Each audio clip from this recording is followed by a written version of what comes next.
Thank you. Good morning. Thank you. That's great. Ms. Townsend, thank you. Good morning. Thank you.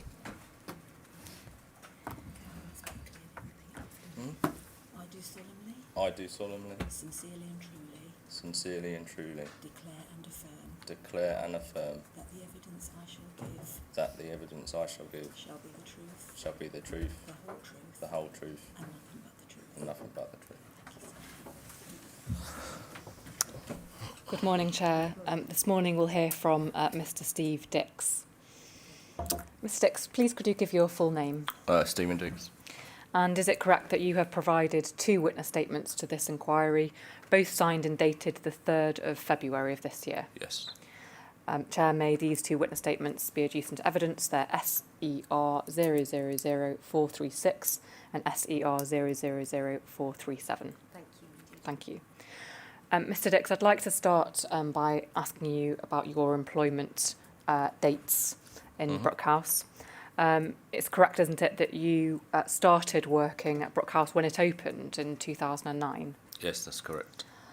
You started a DCO, but then very quickly in 2010 became a DCM. Yep. During the relevant period, which is of course what we're interested in, April to August 2017, you were an Oscar 1. Yes, I do believe I was actually C&D wing manager at the time, looking at some of the evidence, but I could have been utilised on short notice as an Oscar 1. And you became a use of force instructor in 2019. Yes. And then finally and latterly, in August of last year, you were promoted to acting assistant director at Brookhouse. Yes. What does acting mean? That suggests it's temporary. Yeah, it was is that seconded. right? Yes, it was made permanent the back end of last year. And so you're now employed by Serco, Yes, who took over Brookhouse from G4S. that's correct. I want to ask you about your role during the relevant period. You've just mentioned that you were a manager on C&D wing during the relevant period, but you may have been also had to act as Oscar 1. Please could you explain what the differences are between when you were a manager of C&D wing and the role when you were an Oscar 1? So, obviously, being a residential manager, you're responsible for 2 wings. Both could hold 120 residents on. Obviously, back in that period, there were shortages, so you could have ran 4 or 5 wings, and then you're responsible for the people on those units. Oscar 1 is more you're in charge of the building, really. So. And what kind of queries or what kind of things would you have to deal with when you are at Oscar 1? It's generally incident management. You get called to go to a response or something like that. You'd have to do key checks and things like that. And you also were involved in case managing residents on ACDT. Was that a part of your Oscar 1 role or just a part of your DCM role? Just the DCM role. In terms of your training, you did the initial training before you went to before you employed at Brookhouse, Yes. 2009. But just before you started in April 2009, is that right? Yes. You said that you received no formal training in respect of becoming a DCM. That's correct. And that you just had to shadow DCMs, and that was essentially what your training consists of. From my recollection at the time, yes, that's correct. You also say at paragraph 17 of your first statement that you think that shadowing period should have been longer. Would you have liked formal training to become a DCM? Most definitely, yeah. And what kind of training would you have liked? I think just training that would aid you and give you more experience in regards to dealing with disruptive residents, documentation, things like that, things that will prepare you for the role you need to do as a manager. So did you feel unprepared for the role as a DCM? I guess so. And how quickly was it that you had to learn to become a DCM? It's learning on the job. You know, every day was a new day. You literally learnt things day by day. You said at paragraph 16 of your statement that generally the training I assume we're talking there about your DCO training, was a good theoretical basis for what was required for your role. Although dealing with residents when they arrived was difficult in practice. Why was it difficult in practice? Because, like you said, you learn the theoretical side of things, but that didn't prepare you for what you were met with on a daily basis on the shop floor. Are you thinking of any particular incidents? No, just generally, you know, dealing with residents day in, day out. Some were emotional, you had to tailor your skills to that, and other times they were disruptive and aggressive, you know. But yeah, I just don't feel that the training portrayed what it needed to do back then. When you say some residents were emotional and disruptive, were there many residents with mental health difficulties? I'm not a medical professional, but yes, you know, there are many people that were suffering from low mood. Obviously, they weren't taking various types of medication. There was mental health nurses there, so yeah, I would say that, you know, there was a high proportion of people there. And did you have any mental health training? No, not that I can recall. I think I might have done like a 1 day thing, but that I can't recall. Nothing more than that though. Was that in 2009 or subsequently? Oh no, it was after. After, not within your initial training course? Not that I can recall, no. And do you remember how long ago this mental health training was? No, sorry. Have you had any mental health training since Serco took over? Not officially yet. They do like virtual colleges and stuff like that, online Serco Essential things that you do. So there may well be a module on there, but I can't recall. I want to ask you now about your relationship with other staff. In particular, senior managers. You say in your witness statement, first one, paragraphs 34 and 36, that there were you had no issues with senior managers, and until your recent promotion as assistant director, you didn't have many dealings with them at all, except seeing the duty director on wings when working as Oscar 1. During the relevant period in 2017, how often would you see a duty director on the wings? Past, they would do their rounds and come and check in, and you know, I guess if you were on the wing at that time, you would see them, but if you missed them, you missed them. If you had a problem, could you then call them down or speak to them afterwards about something? Yeah, I would say so. I'd say if there was something that I wasn't sure of, I would go and speak to them or call them. And how easy was it to communicate with the senior management team, do you think? I think it was, you know, some of them were more approachable than others. But yeah, I would say if I wanted to talk to them, I would talk to them. You said in your witness statement, paragraph 36, the first witness statement, that they could have been a bit more visible on the wings and communications could be improved. What do you mean by being visible? Just being more, walking around more, talking to staff, just showing more of a presence on the wings. And why do you think that would have been beneficial? Just to show staff and people that, you know, senior managers are here. They're here to listen to you. They're here to support you, see what you're doing. You said to show staff. That suggests that staff were not happy with the fact that there weren't many senior managers around. Do you accept that? Yeah, I'd say so. I'd say that they would say that, and the lack of communication was an issue as well. We've heard from many DCOs during this inquiry that they didn't feel that senior management were visible during that time. What kind of things do you think would have been helpful for senior management to have been able to, for DCOs to be able to speak to senior managers about? Sorry, can you just... Sorry, I'll repeat the question. What kinds of things would it have been helpful for senior management to be able to sort out? What kind of issues? I think the main concern back then was the staffing levels and you know mainly the staffing levels. I would say how short the wings were. So I'll come on to staffing levels in a moment.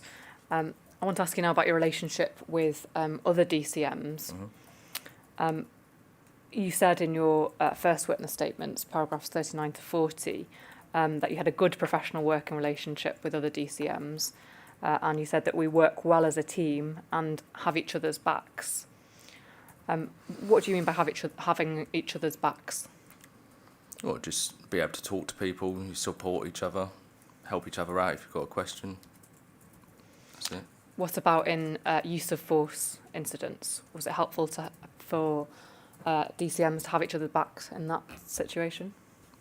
Well, normally there would be one maybe, and the other DCM or something would be the camera operator, but they wouldn't, you just help each other out. We've heard evidence in this inquiry about there being cliques within Brookhouse during the relevant time. In particular, we heard evidence from Shane Munro. Do you remember Shane Munro? Vaguely. A female officer. Yes. She described a clique of officers who were friends outside of work.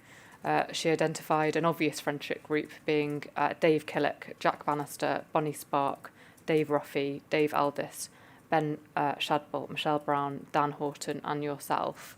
Do you agree that you were in that group of friends? Yeah, I agree that we were friends.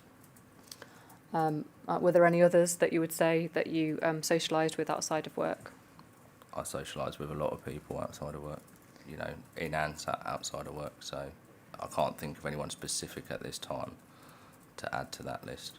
Do you agree that you with those people are a specific group?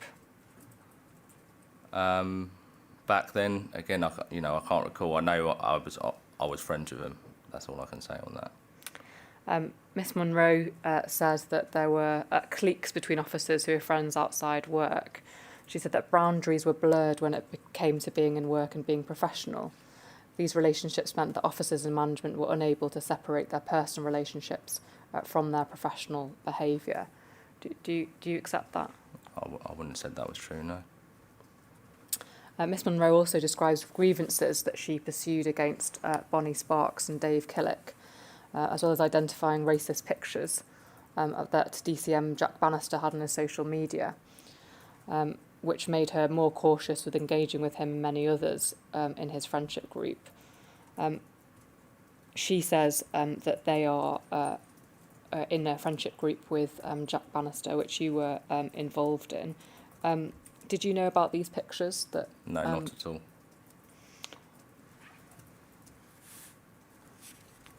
I'm going to ask you now about staffing levels. You just mentioned a moment ago that was an issue that was often raised, or rather there was a problem with staffing levels and DCOs were particularly concerned about it. Was it ever raised with senior management by yourself? I think I would have raised it at the time. But some days you were having two officers on the wing with 120 people. So I think we did raise our concerns about we've only got 2 people on a wing, we should have 3. But again, SMT were more than aware of the staffing difficulties back then. And so they were more than aware. What, if anything, did they do about it? I don't know what they did about that. All I can say is the staffing level stayed the same. You say in your witness statement, your first witness statement, paragraph 47, that you thought that the reason for staffing issues was problems with staff retention. And you said there's problems with staff retention due to the challenging environment. How do you think that could have been improved? The challenge. Staff retention, how could that have been improved? Staff often mention how an increase in salary, whether that would actually make a difference or not. However, the contract was the contract back then. I'm unaware what it said around staffing levels, but I know now the contract is mandated by the Home Office, so the staffing levels have greatly improved. So. I want to now ask you about some specific incidents. Zainab, could I ask, please, for you to put up the first document on screen, which is HOM 032609. It's page 1. This concerns this is a report following allegations raised by detainee D2953 to the Quality Advisory Support Helpline, which is a helpline managed by G4S.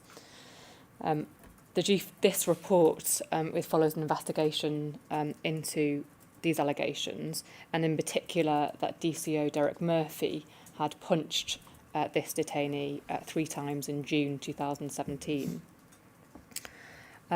If we look at page 3, please, we'll see in the middle of the page 1506 with an interpreter headed bold. It says, "God hit me 3 times. That man was aggressive to me. He apologised after. After the third time he hit me, sat on the bed. After the third time he hit me, he sat on the bed next to me and was explaining something. That God hit me 3 times. I've had an operation on my chest." If we turn to page 4, at 3:30, middle of the page, 29th of June 2017, without an interpreter. At 3:30, the detainee sounded agitated, banging on the door, hard surface, and was shouting. He'd been bit or hit 3 times, difficult to make out.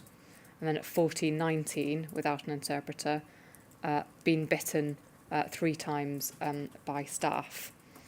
And turn to page 6, please.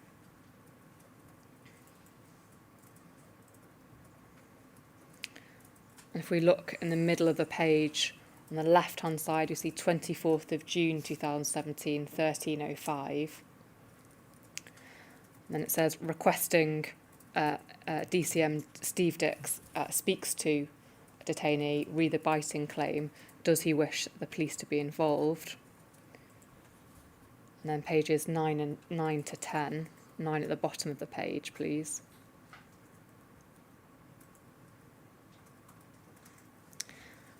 We see that Kaz Dance-Jones requested DCM Steve Dix to follow up and speak to the detainee about this allegation. Brackets, did he wish to involve the police? But has no record of a response. As part of this investigation, DCM Steve Dix was asked in writing on the 24th of September 2017, had the follow-up taken place. Just go over the page, please. Top of the page.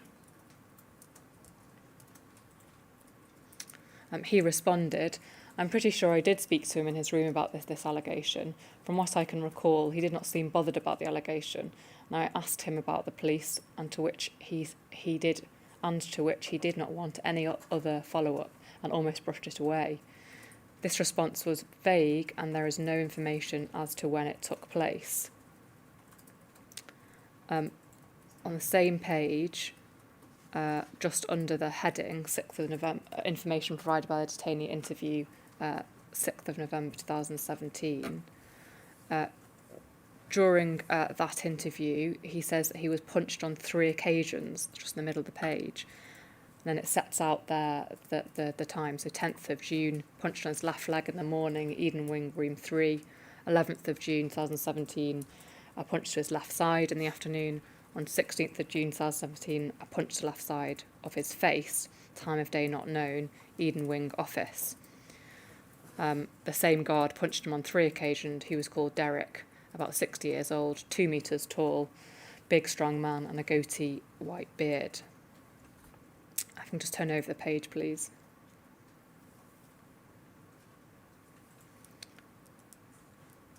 So detainee didn't remember a manager coming to talk to him later in June 2017 about the incidents. This is the second bullet point down, third the way down. Detainee didn't remember a manager coming to talk to him later in June 2017 about the incidents and whether he wanted to inform the police, though he stated it was possible. Can then go to another document, please, Zainab. It's CJS 001506. It's page 34, please.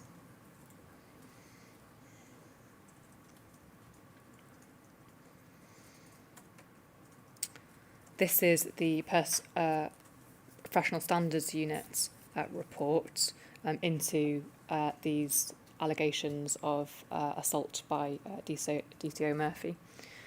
See there at 7.1.10, just in the middle of the page. What is, however, troubling is the fact that there is no evidence to indicate any comprehensive follow-up action was taken after D2953 openly mentioned he had been assaulted whilst inside the centre on the 20th and 29th of June 2017 respectively.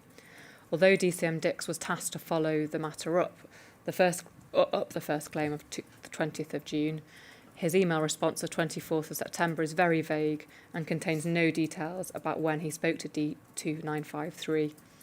In addition, one would have expected him to have provided a return response at the time, which he did not do so. As a result, no reliance has been placed on DCM Dix's email of 24th September 2017, in which he states he spoke to D2953. D2953 at the time at the time that D2953 did not seem to be bothered and indicated he did not want to take the matter any further. We'll scroll down a bit, please. 7.1.11. The evidence indicates procedure at the centre were not followed through fully, particularly on 20th and 29th of June 2017, and then again on the 3rd of July, when the detainee mentioned he had been assaulted. There is no evidence of any follow-up action being taken whatsoever on the 29th of June, when the detainee pointed out 3 times that he'd been assaulted on the 16th of June. Whether there was any substance to the allegations is irrelevant, the point being senior officers, including DCM Dix and DCM Page, had an obligation to flag up and follow through on the information they had been told. On top of this, insofar as the matter of the 20th of June is concerned, the operations manager should have chased DCM Dix for a timely update as to the outcome of the conversation with the detainee. A recommendation has therefore been made for G4S to review and tighten the complaints procedure at the centre. If you could then turn please to page 36 of the same document. It's paragraph 7.2.5 just at the top there. Therefore, in the balance of probabilities, the conclusion reached by this investigation is that the substance to the detainee's allegations, consequently the allegation is substantiated. There is then an action point on page 17. Can go back to that page, please.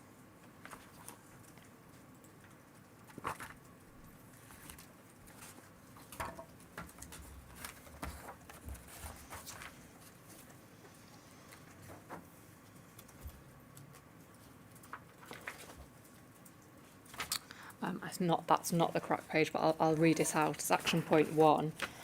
Taking account of the background insofar as the handling of the detainee's complaint is concerned, it is recommended for G4S to review and ensure their current complaints handling process is robust enough to prevent a repeat of a similar situation from arising again. Any review should give consideration to the formalisation of a more active role by the centre welfare officer, particularly in cases where a vulnerable detainee or an individual whose first language is perhaps not English makes an allegation of mistreatment, to ensure that such individuals are afforded every opportunity to give all relevant details. I've read out part of that report where it was said that you said in an email from the 24th of September, I'm pretty sure I did speak to him. How sure are you that you did speak to him? I can only go based on that email. I sent an email saying I spoke to him, so that's all I can go on at this time. And do you remember what you said to him? Not word by word, no, because I don't recall the incident. I'm going by what the evidence that's provided. So you don't remember any additional detail other than what you put? No. Although time? I do see that now that obviously I probably should have made a more documented approach to say when I did speak to him, and give dates and times to make it more accurate at that time. So yeah. What do you say to the fact that the PSU could place no reliance on the fact that you had in fact spoken to the detainee? I don't understand. So the PSU, in investigating this complaint, said that they couldn't rely at all on what you said, that you said that you'd spoken to the detainee. Okay. Well, again, I can only go by that email that I've said at that time. It was a very, busy centre. I had I was running 2 to 5 wings. If I followed something up in an email, then that's the best I can, not the best I can do, that's the evidence that I can rely on at this present time. So you accept that you ought to have put more detail into that email? Yeah, Is that I what you're think I saying? could, or at least said, I've spoken to the resident this date, this time, and this is what he said, to provide more clarity for people. Do you think you should have followed up with the detainee to check that he still didn't want to make this complaint to the police? Obviously, I spoke to him as per the email, and obviously he sort of applied to me from that email that he didn't want the police involved. So for me, that was. What about raising it with senior management or somebody else, given the seriousness of the allegations? Yeah, I can only imagine at the time that something that serious would have gone to the SMT anyway if it was alleged that a staff member had acted inappropriately with a resident. So I can only imagine that SMT were also aware at that time. Following this action point from the PSU, were you subject to any disciplinary procedure or anything similar? For this? For failure to record properly a conversation that you had with a detainee concerning an alleged assault? No. But you accept that you ought to have recorded it properly, and do you accept also that you should have followed it up? Well, as I say, I would say that I can only go on what the email provided. For me, I've spoke to him, and I replied that back to the security department, and I never got any further questions to ask of that incident. Do you accept that you ought to have followed it up further? I accept that, I potentially could have said to him, if he wished to make a complaint and explain to him the process. Again, I can't recall whether that could have been part of the conversation back then, but I can't recall it. I want to ask you now about D1275, and in particular about a anti-bullying support plan that was provided to him, or provided about him, I should say. Please could I ask that CJS 001127 is put on screen, please. I'll show you the document and then I'll ask you some questions about it. So this is a support plan. I don't think we've seen one of these yet during this inquiry. Could you explain briefly what a support plan is? From my recollection back then, it was a document, I believe, that was maybe opened after a concern with a resident.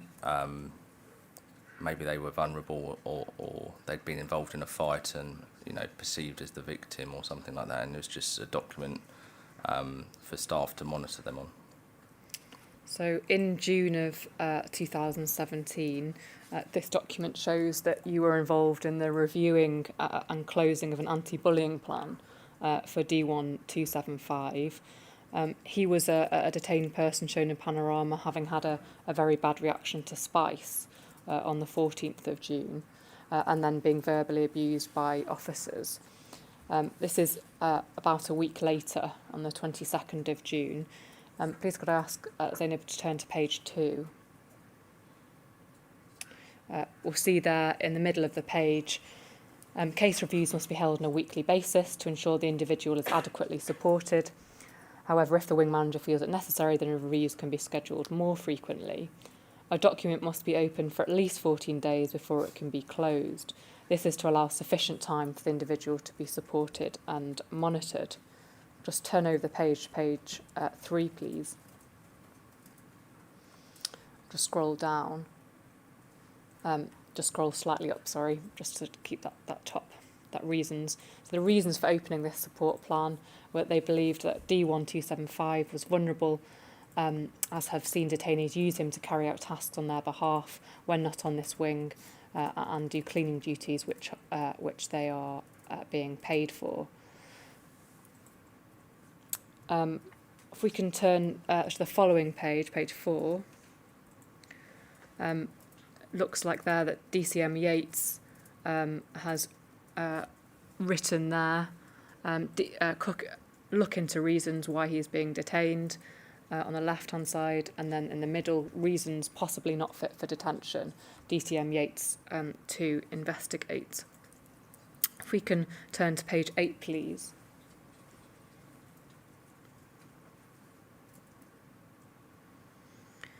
If we can scroll down to the middle of the page, Mr. Dix, I assume here this is for this is officers' handwriting, and they've written updates as to what they've been doing in relation to this plan. And if we can see about halfway down the page, 24th of June, 2017, DCM Dix to complete investigation, this is in red, which is second entry to the bottom. DCM Dix to complete the investigation, DCM Dix to implement investigation. And then if we go down to the following page, the last entry there we have 25th of June, and that seems to be some kind of observation of him rather than in terms of doing anything to advance the plan. Do you know why there isn't any more information in that ongoing record? No. Do you accept that you closed that anti-bullying plan? I don't know if I've closed it. Couldn't see somewhere where it said I closed it, but. What would normally happen if you were to close it? Would it be recorded there? I think there should normally be a review, I believe, if it was closed. But you can see there that there's nothing else that's happened in terms of the anti-bullying plan, and that you were supposed to implement investigation. Do you know if you implemented any kind of investigation? From my recollection back then, you had a separate form, which was a 2-page form, which was an investigation form. It didn't form part of this plan. If I was asked to do it, I could only assume that I did do it. But again, it doesn't form part of this booklet. It's a separate document, so I don't know where that document is now. And would you have expected there to be some kind of note on this ongoing record that you had investigated it? So spoken to the resident about it, or spoken to the detainees that were allegedly bullying this detainee, for example? Yeah, it obviously, if other people needed to be spoken to, whether or not that was myself or whether or not it was other managers taking those tasks on as well. But, yes, I guess in hindsight, I could have documented on there to update the records of my actions. Because it appears that no actions were taken at all following your action, following the entry that said that DCM Dix was to complete investigation on the 24th of June. Yeah, as I say though, the paperwork back then was 2 separate forms. It could be that I've done it and it's just been misplaced. We saw that the document must be open for at least 14 days. It doesn't appear that this document was open for 14 days, does it? What was the date it was open? 22nd of June, and the last entry is on the 25th of June. No, that's not 3 days. But And would you have expected that document would have lasted, the ongoing record of entries would have lasted 14 days, if the anti-bullying plan had actually been open for 14 days? Yeah, if it was open for 14 days, then you'd expect to see 14 days of observations. And you accept, obviously, that's not correct here? That's not happened 3 here. days. Thank you. I want to ask you now about use of force incidents.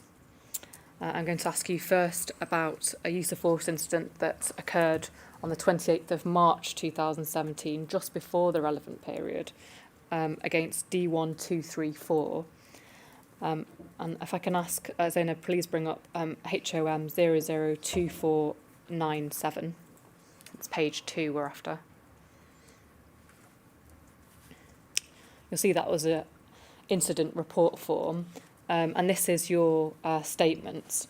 I'm just going to briefly summarise it from what you've said. Essentially, you've said that you were working at Brookhouse on the 28th of March 2017. The detainee was due to leave on escorted removal directions. He'd refused to leave his room compliantly, and he proceeded to strip off naked. Duty Director M. Brown, I presume that's Michelle Brown, Yes. was notified, and it was decided a planned use of force would be required. You then assembled a team of officers to carry out the intervention. You briefed them beforehand.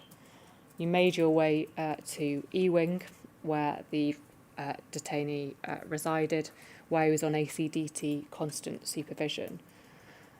Just pause there. So you presumably you knew that this man had had some kind of mental health problems because he was on ACDT constant supervision. That doesn't necessarily mean that he has mental health issues. He could have been on a constant supervision for acts of self-harm or threats of suicide or something like that, or drug and alcohol withdrawal. Okay, but when you said acts of self-harm and self-suicide, do you not classify them as symptoms of mental health problems?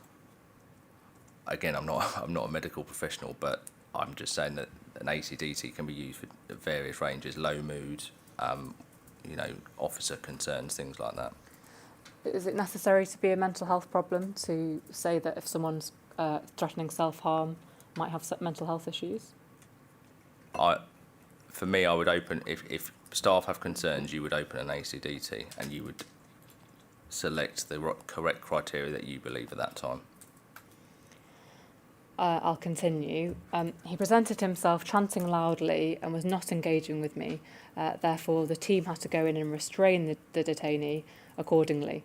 He actively resisted throughout the chanting and was refusing to listen to officers and was very refractory with the team of officers. Handcuffs were needed and applied by myself. They were applied in the sitting position. I firstly secured the left wrist into the handcuffs, followed by his right wrist, and these were secured by myself. Due to the detainee's refractory behaviour and active resistance, he was taken out of E-Wing and carried down to detainee discharge and handcuffs. He was given the opportunity to walk, where he refused to comply. He presented himself naked in the room, refused to engage when asked if he would get dressed. Therefore, to try and maintain his dignity and modesty as best we could, we wrapped a sheet around his body. When detained discharged, he was handed over to task hall, where they took control.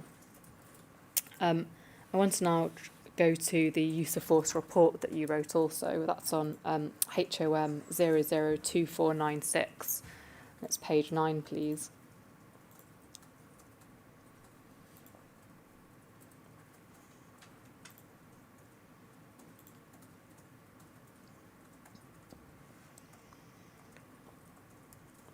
This is your statement there, and it's identical to the one that we've just seen. Could you explain why it's necessary to do an incident report as well as the use of force reports? That's the criteria. You do, if you involved in use of force, you do the relevant use of force paperwork, and then you report it as well via an incident report. Thank you. We know from the conclusions of the PSU report, so there was an investigation into this incident that you probably know, as there was a complaint about excessive force being used, about not protecting the dignity of the detainee, the fact that the waist restraint belt had been applied over the detained person's stomach, and that he was thrown into the vehicle and denied medical care. There's no need to bring that up, but just to say here that complaint was unsubstantiated. I want to take you to the footage now, if I can. It's disc 23 S19400003. We're going to watch from the beginning till 7 minutes 40. This is body-worn camera footage of the incident itself. Are you going to walk out the room? I have a team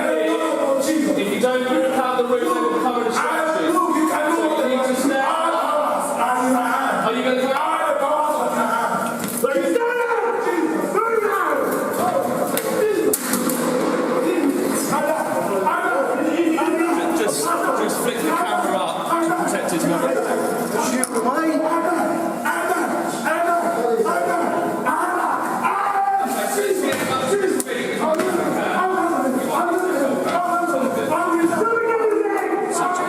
We've just flicked the camera up due to his naked to try and protect his modesty, but audio will remain.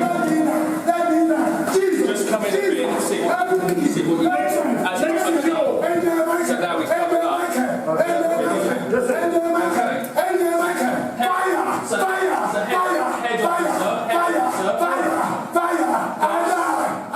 Let's get him up. Okay, he's not engaging, but let's go through the techniques. Sitting. Let's sit him up.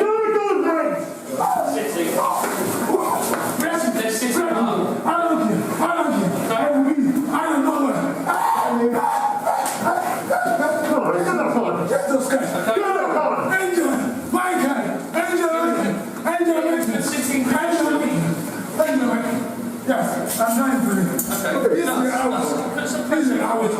These are hours. These are hours.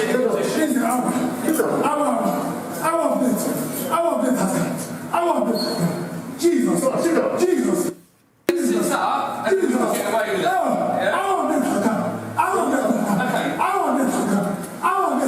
I cannot go into it.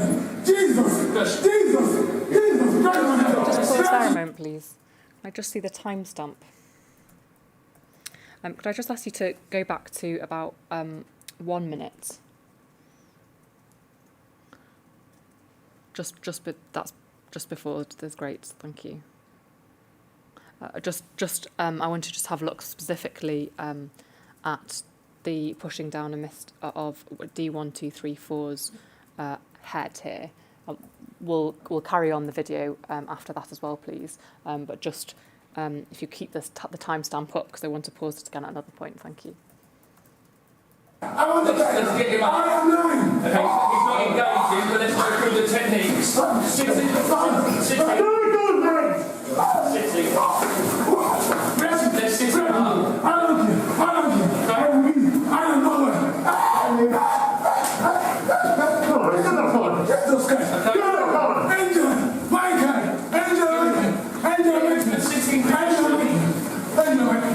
Yes, I'm not doing it. Okay. These are hours.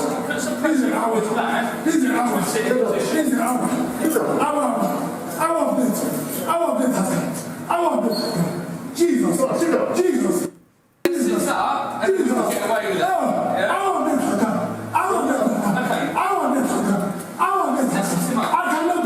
I cannot go into it.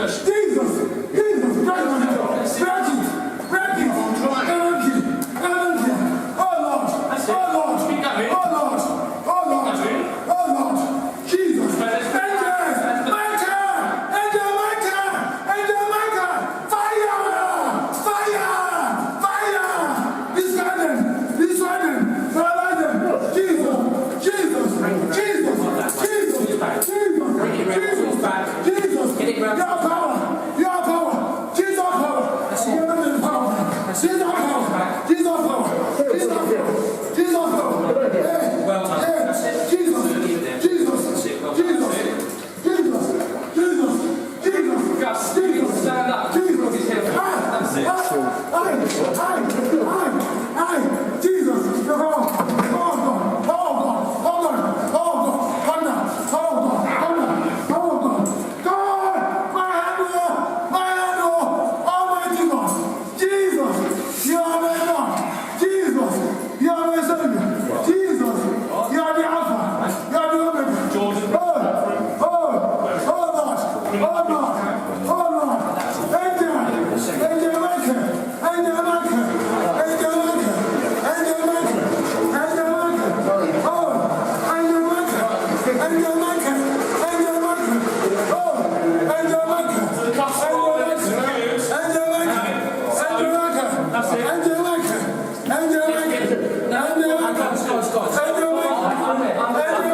Off the legs, let Gus come round and let's bring him to a standing position.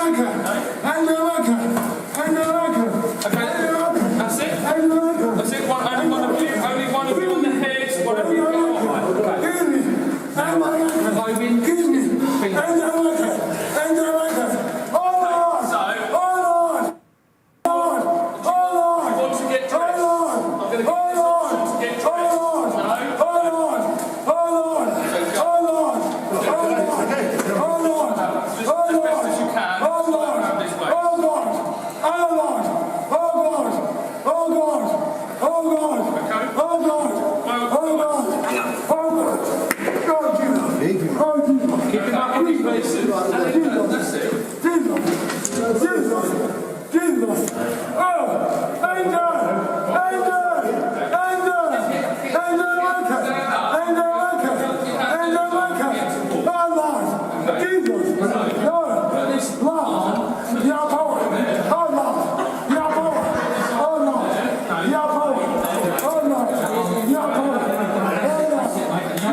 We'll just see here now the carrying technique, so just keep an eye out for that as well, please. We'll stop it at 7 minutes 40, please. I'm sorry, continue, and then I'll tell you to stop in about 20 seconds.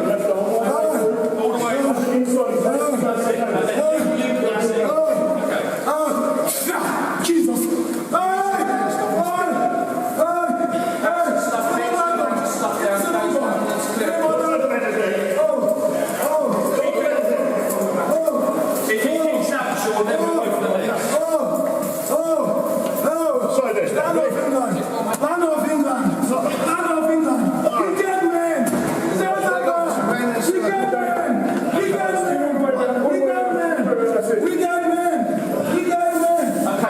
Stop there, please.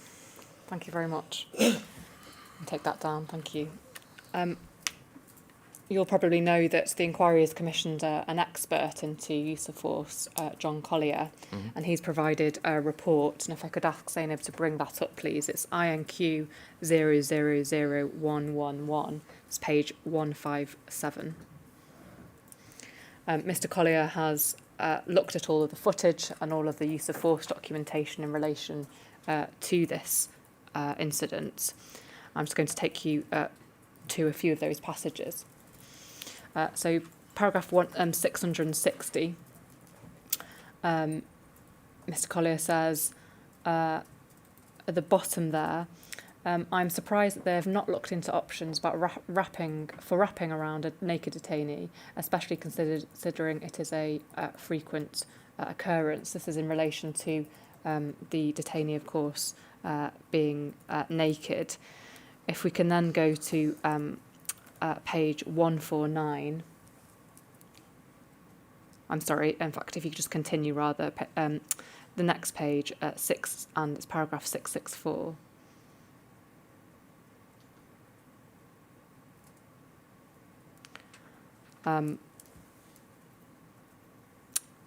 Apologies, that in fact isn't the correct paragraph. What Mr. Collier suggested, there could be some kind of smock that's designed that could be placed over the head of a detainee in these kinds of incidents, so that there could be control over a detainee's arms. Would you agree that this could be something that might be helpful for incidents like this? Explain to me again what's a smock? Well, it's something that fits over a person's body, a head for the hole rather for the head, and wouldn't have any arms, so it would protect a person's dignity. They would essentially be clothed. I can't comment. I've never heard of that. But something, if the expert witness is saying that something like that is around, potentially it's something that could be looked into. I don't think it's something that is around. I think he's suggesting it might be a solution to something like this. Would you agree? Is that something potentially, that you... obviously, from the footage and back then we had to just act with a sheet or a duvet. So, was it a common occurrence that detained persons would be naked when use of force incidents occurred? It happened, but I couldn't say how common. And was there any guidance at the time as to what you should do if you had to use force on somebody who was naked? No, not really. It was very... Sorry. There wasn't really any guidance, but there was... People looked at obviously maintaining their dignity and their modesty, as an important part of that, so it wasn't filmed. Not so much that it wasn't filmed, but I assume that there were other detainees around during that time. Obviously, in an incident like that, the rest of the residents would have been either locked behind the doors or on the courtyard or something, so there wouldn't be residents around at that specific time. But there were obviously staff around. Staff, yeah, and it's like you say, when someone goes to those sort of extreme lengths, obviously, we just have to think about their dignity and their welfare. So we try and cover up their modesty as best as we can. In hindsight, do you think you could have done any more to have maintained D1234's dignity in that situation? Personally, no, not without him complying and agreeing to get dressed himself. And is it a usual occurrence that you would ask the camera not to film somebody who is naked? Obviously, I've done it there, and I believe I have done it before. Just to, like say, the concerns around their modesty and dignity and their sort of welfare is a concern. So yeah. I want to ask you now about the application of handcuffs in a seated position. If I can take you to, please, page 39, paragraph 144.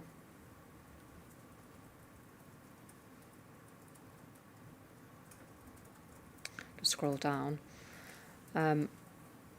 Second sentence, the footage later shows that the handcuffs were wrongly applied and resulted in one wrist being almost fixed in a flexed position. This results in every movement from the handcuffs causing pain and potentially causing damage to the wrist. Once the handcuffs have been applied, the waist restraint belt is applied, and conversations also mentioned in terms of the leg restraints. If we go, please, to page 42, paragraph 151. There is a problem applying the handcuffs, and staff did not demonstrate a working knowledge of how to use handcuffs. A period was spent in the seated position. And then, if we then please go to the NTRG report, which considered this incident, which formed a part of the PSU investigation. It's HOM 002495. It's tab 10.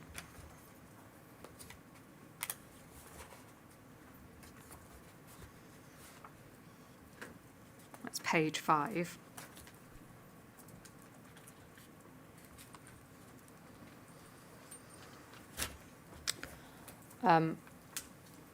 It said there that there was a belief at the time that it was appropriate to handcuff behind the back while seated or standing. We know now that it should be standing, should only be in standing. Do you accept that handcuffs should only be applied while standing, not while seated?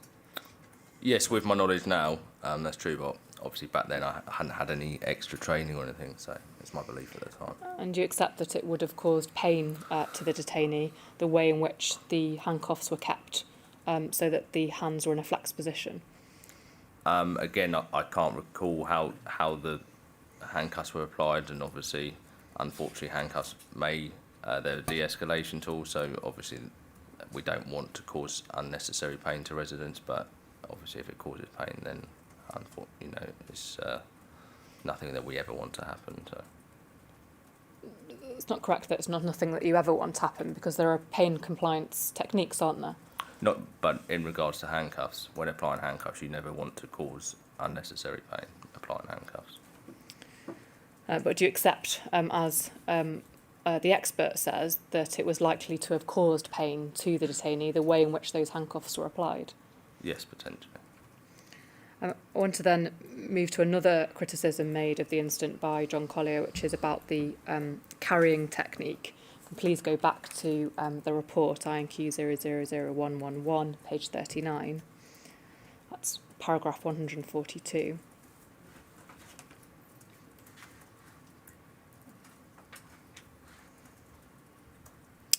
The decision is taken to carry the detainee. The use of force training manual contains guidance on how to carry a person in extreme circumstances, for instance when they continually drop their body weight or hook their legs around fixtures such as railings and gates. Carrying should only be used as a temporary manoeuvre, and once it achieves its aims, the detainee should be placed back on their feet. It's clear the staff have no understanding of how to follow this guidance, and they end up in a carry technique that does not replicate the training delivered. Whilst all techniques have scope to be adapted to meet unusually difficult circumstances, there is no obvious knowledge of how to even prepare for the correct lift to take place. DCM Dix, in his debrief, states that there are lessons learned about the incident. Do you accept that criticism? Again, with my knowledge now, yes. Not with the fact that I had no training back then. Obviously, that's why mistakes were made. Sorry, when you said you had no training back then, what do you mean? As in, I haven't had I didn't have any supervisor training. I didn't have, we've discussed, I had no training to be a DCM. I had no extra training to run CNRs. It was just the fact that I was in that DCM position. But you had your annual refreshers, didn't you? Use of Yes. CNR refreshers. Trained in basic techniques, but from my recollection, cuff carries weren't regularly taught in that refresher. What about use of handcuffs? Were they not regularly taught in the refreshers? Again, I can't recall back then. I know they are now, but I can't recall back then. I want to move then to the final criticism, which is of the excessive pushing down of D1234's head. If we go to page 39, please. In fact, it's the same page, 143, paragraph 143. Another concern is when going to ground, staff appear to be pushing D1234's head down. This is not consistent with controlling the head and could present a risk of injuries to the neck area and possibly making contact with the floor. It is not necessary and is excessive use of force, which should be identified by the supervisor and stopped immediately. Do you accept that criticism? At the time, I didn't see anything. Obviously, when you're in that situation, your adrenaline's going, you've got 101 things going through your mind. Trying to supervise 3, 4, 5 adults, you've got thinking about, healthcare, the route, other things as well. So I honestly didn't see anything at the time. Looking back at the footage, I can see that obviously, with my knowledge now, that the head should have been brought backwards and not pushed down. Can we go to the debrief, please? That's another film. It's disc 23 S194004. It's a short clip. We'll play it all, please, from the beginning. Okay, so it's 2040 debrief of Mr. Went to the room. He was chanting quite loudly, wasn't listening or engaging. Was getting no response, therefore I had no option really but to send the team in. Presented himself naked, resisted throughout, was not complying whatsoever with officers' instructions. The handcuffs were applied, and we ended up having to carry him in cuffs from E-wing to discharge. We did try and protect his modesty with the sheets as best as we could. And as I say, he resisted throughout in the room, but once we got him out and we got his cuffs and carried him, everything seemed to go okay from there. He was presented to task score, resisted thoroughly with task score as well, and he's ended up in a waist restraint belt and leg restraints, and again he was spitting and trying to bite their officers as well as spitting as our officers. A job well done by the staff. Spoken to them individually about some not errors, but some learning points that we could have done differently, and they're all aware of that, and I'm aware of learning points for myself. But we'll go around one by one. Introduce your name, rank, any injuries at present. DCO Gus Ovio, no injuries. Can stop there. DCO Rowley, no injuries. DCO Stoke. So you said that the job well done by the staff, but spoken to staff individually about some errors, learning points, and they're all aware of it, and I'm aware of the learning points for myself. Just firstly, in general about debriefs, would they happen after every single use of force incident? Generally, yes. What do you mean by generally? Well, generally, yes, they should happen. I can't say that back then they happened 100% of the time, but obviously the ones that I did, I would like to think that they were done accurately. And would they always be filmed like that? On a handheld recorder or potentially a body-worn camera. You said there about there were some errors or learning points. What were those error or learning points?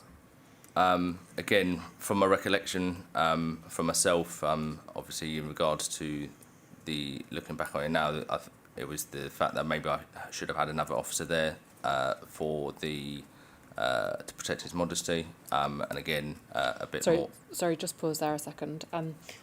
Another officer to protect his modesty. How would another officer have been able to help? So as you've seen with the handcuff carry, if potentially you had another member of staff there, someone else could have held the sheet, and then the officer could have stood behind them supporting the head.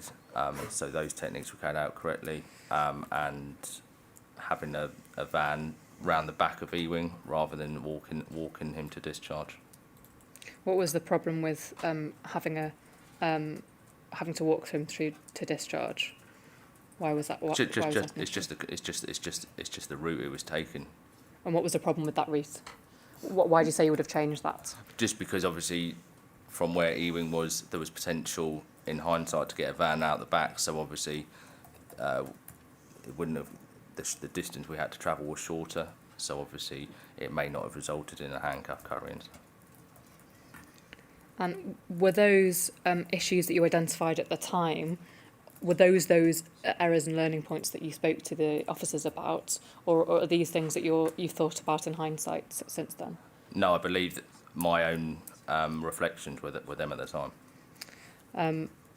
But you didn't identify any of the problems about excessive pushing down of No, at the time head. I didn't see that. Nor the issue with the handcuffs, No, nor the carrying technique. no. You said that you were aware of learning points for myself. What learning points were those? The ones I've just said. And how were those concerns addressed? What, for myself? For yourself and for the other officers? Well, for myself, it's just a learning. Like I said, you learn on the job. You learn from your mistakes if you notice them yourselves, or if they're actually pointed out to you by someone else. So, ensuring that I have vans around, so the distance is as short as possible. That's what I learned from that incident. And how did you address that for the future? Just from for other knowledge. incidents? Just planning. So now I that's how I do things from now on. What about the learning points for staff? Did you do was there any extra training or mentoring? So for me, obviously, I wasn't an instructor back then. So obviously, any points raised, you would imagine, would have been done by the use of force coordinator back then. So how would the use of force coordinator have known if these are something that you raised just with the individual officers? In regards to, they would have reviewed the footage, and if the use of force coordinator, someone more experienced than me, an instructor, felt that there was issues, you would have liked to think they were addressed. So someone like, review. I'm sorry to interrupt, someone like Steve Webb, who was involved in looking over the footage and reviewing I don't know who it incidents. was back then. Would you have told Steve Webb or whoever was in that position who was reviewing the footage, there's been an incident today, there's these learning points? Again, because I don't have the experience that they have, I wouldn't know if I didn't see anything wrong at the time. Looking back at it in hindsight, you can see there was clearly issues. They would have known that the use of force had happened, and obviously from that on, I'm not entirely sure of the process after that.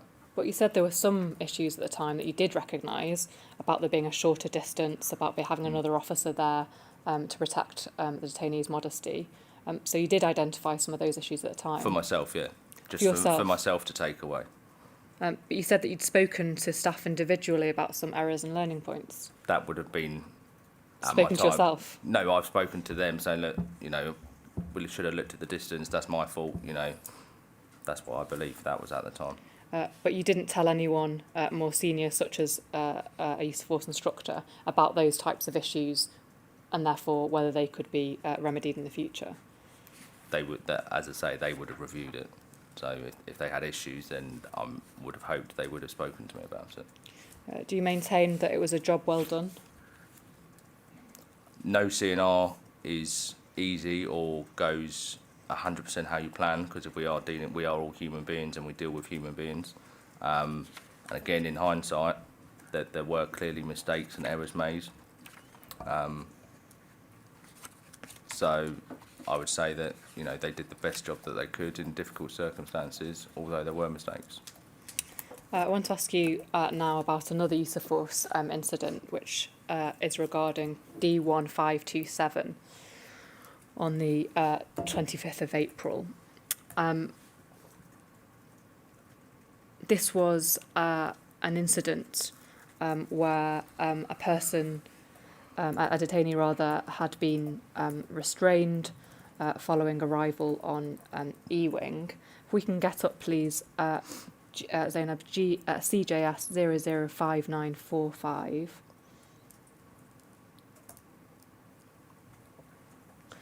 This is an investigation report from G4S, because you were interviewed as a part of this internal investigation after the incident shown on Panorama, when D1527 had been in a chokehold by DCO Jan Pascali on the 25th of April.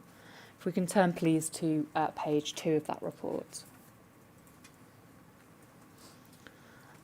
We see there that you were the first manager on the scene. That's in section 1 there. And if we scroll down to the next page, please, page 3.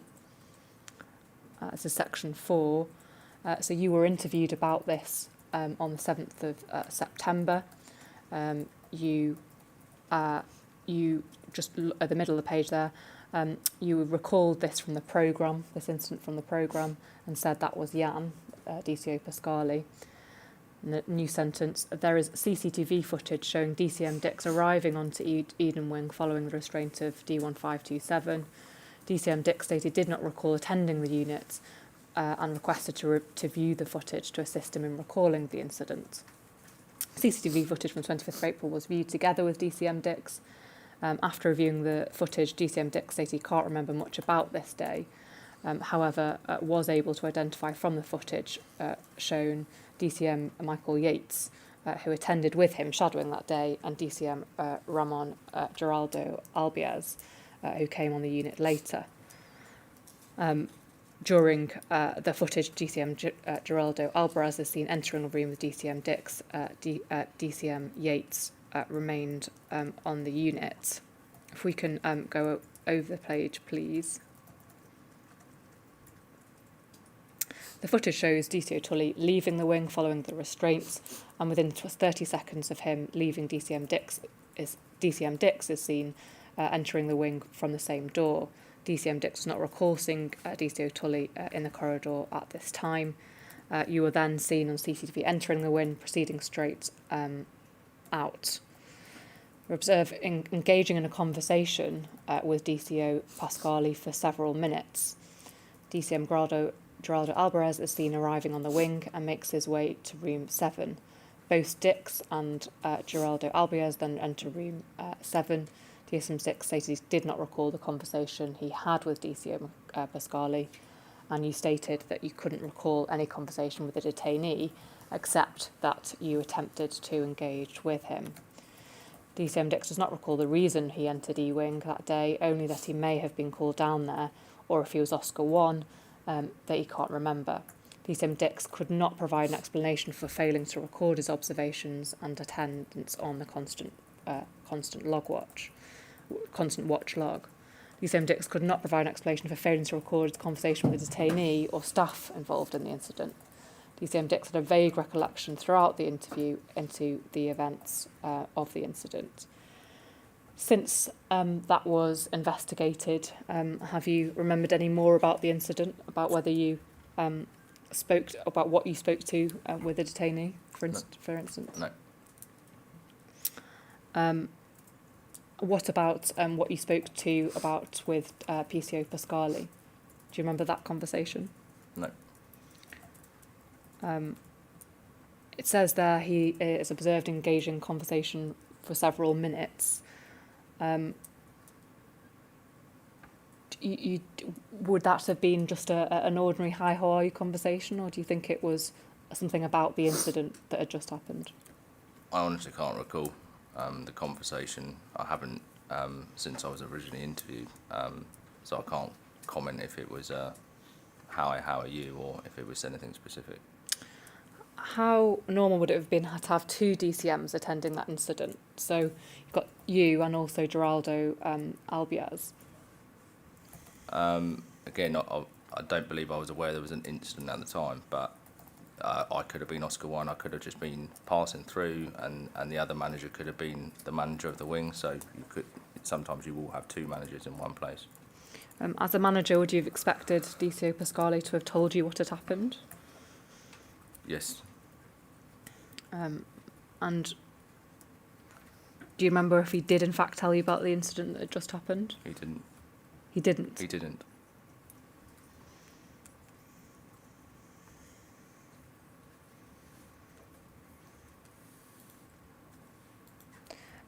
You said in the PCU investigation, no need to turn to it now, but that you were interviewed because you were the first manager, and that you stated that you didn't have any. You should have documented the conversation, but did not recall what you said to D1527. Why do you say you should have recorded that conversation? Because then in hindsight, looking back on it now, it may have provided more clarity to what I spoke to the resident about. And would it have been ordinary to record that kind of conversation? In the constant watch log, again in hindsight, you know, if you attempted to engage with them, looking back on it now, I should have written that down in the constant watch log, which would again provide clarity. Why didn't you record it? Human error, oversight. You know, as I say, I could have just left an incident and come to this incident. I could have been running 4 or 5 wings on my own. You know, we've explained already this morning how short-staffed we were, how under pressure we were. It could have just slipped my mind.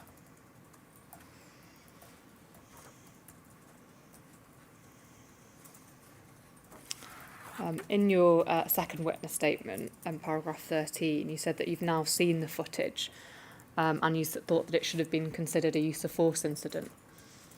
Yeah. From Panorama, I haven't seen any footage as part of this process. It was back then 5 years ago. And who would have been responsible for submitting that use of force reform? The staff. So the staff, do you mean the staff involved in the incident, I assume? Yeah, as I say, I only knew from what I saw in Panorama, and from that it's clear to see that something happened in the room, so you would have expected staff to report it. And who would have been responsible for collating the use of force statements and forms? A manager. You were the first DCM on the scene. Should that have been you? I was unaware that what had happened. And you said that no forms were submitted. That's what I was told in that investigation.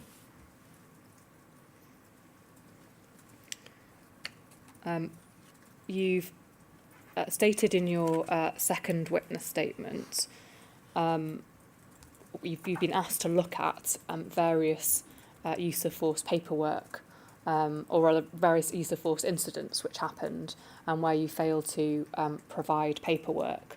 So there are 4 instances. For reasons of time, I won't go through them, but they're in your witness statements, paragraphs 46 to 54. And you'll remember writing that witness statement with your lawyers, I assume. There were 4 incidents, one on the 19th of April involving D484, a second involving D2497 on the 14th of April, a third involving D693 on the 9th of July, and the final one on the 23rd of May, involving another detainee. You've said in your witness statement, paragraph 46, that the failure to provide a witness statement could have been for 2 reasons. One, either it's lost, you did write one and it's lost, or another reason is that you didn't realise at the time that you had to provide a witness statement, even if you weren't the person that physically put your hands on the detained person.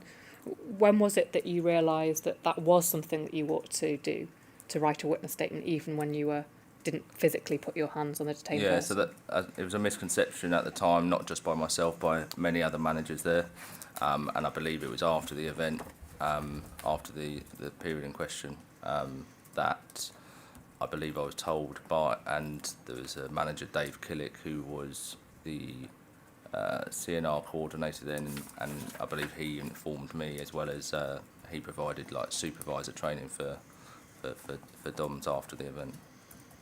You say after the event, do you mean, when do you mean? So when he took over that role, so past Panorama, I don't know when he took that post up.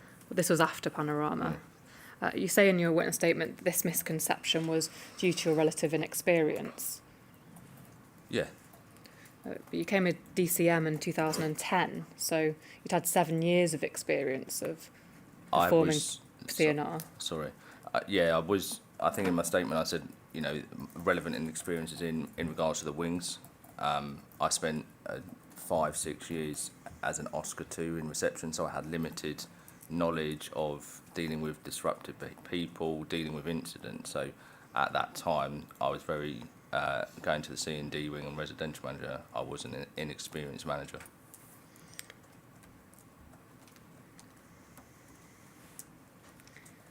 And what about the fact that you said that they could have been lost?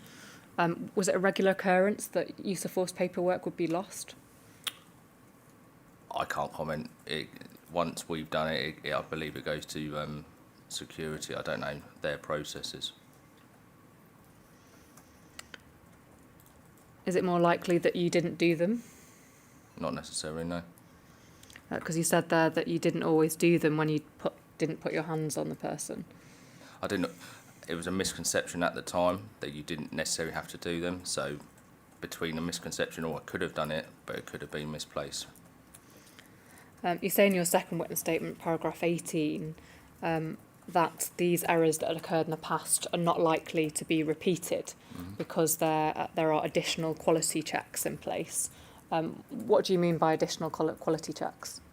So from my knowledge now, once a use of force incident happens, the manager collates them all. They go to the use of force department. The use of force department quality check them again, make sure everything's relevant is there before the reports are submitted to the authority. And when did that change take place? Pass. I believe it. Towards the back end of G4S it was happening, and obviously from Serco times it's happening. Thank you very much. For now, I'd like to ask for a 15-minute break. We have our mid-morning break, so I'd suggest we perhaps return at 5 to. Thank you very much. We'll return at 5 to 12. Thank you, Mr. Dix. Thanks. All right.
very much.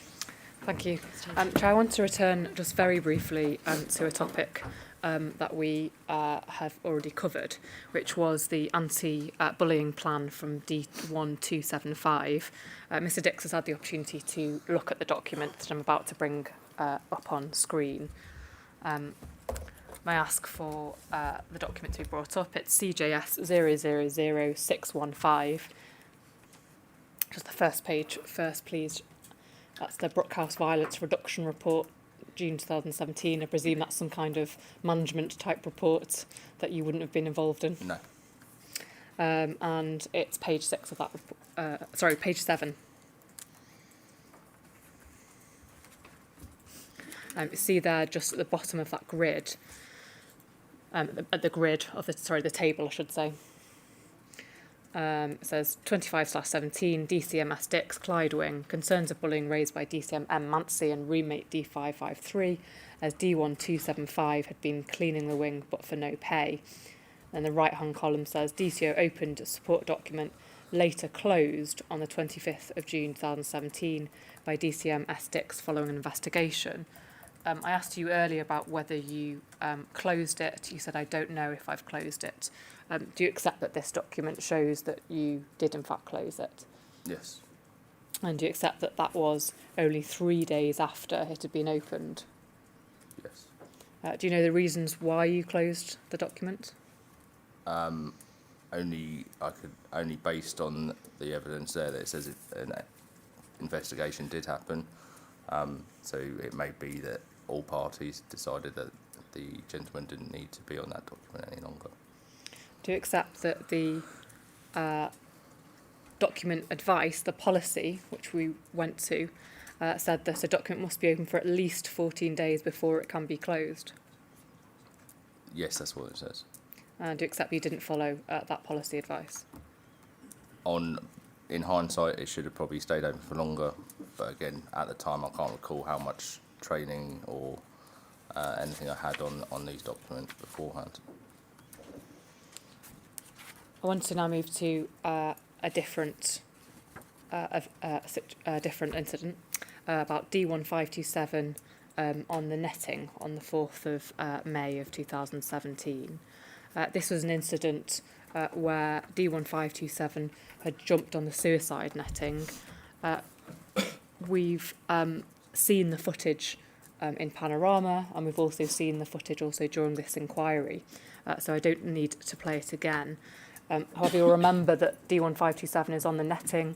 There are detainees around on the wing, taunting him, shouting choruses of "I believe I can fly." If we can please turn to the transcript of what was said during that incident. It's TRN 000005. That's page 1. We'll see at line 20 on the left-hand side, Clayton Fraser. In fact, I've just started at 14. Callum Tully says, "What is the best way to deal with someone like this?" Clayton Fraser says, "What Jan did." You'll see there at line 25, there is "you are" said there, and I think probably it's meant to say that you were the person that said that rather than D1527. In any case, you'll see further on, 41 says Steve Dix, yeah.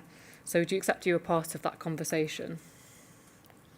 I don't recall that conversation. Do you remember Clayton Fraser saying what Jan did? No. If we carry on over the page, the same page rather, but the margin, over the margin, lines 51 to 57, you'll see Callum Toulouse says, what if he jumps? And then you say, oh well, it's his choice in it, his own choice in it. Did you know at that time what Jan had done to the detained person on the 25th of April? No, not at all. So that conversation that you had with him immediately after the event that we spoke of before the break, that wasn't about what Jan had done? No, I don't. Jan didn't tell me anything. We've heard during the inquiry that it was gossip, that people knew what Jan had done. Are you sure that you hadn't heard about the incident, about the chokehold? I'm very sure. Just turning to the phrase that you used, oh well, it's his choice in it.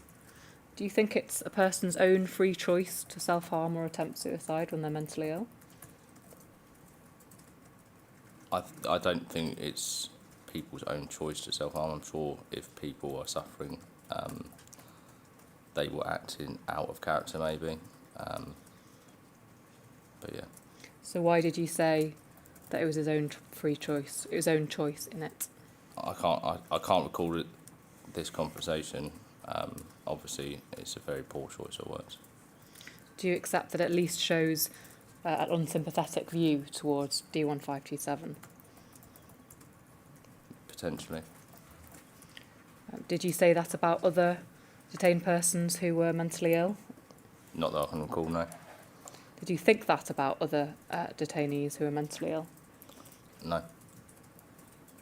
Why did you say it on that occasion? Again, I can't recall the conversation.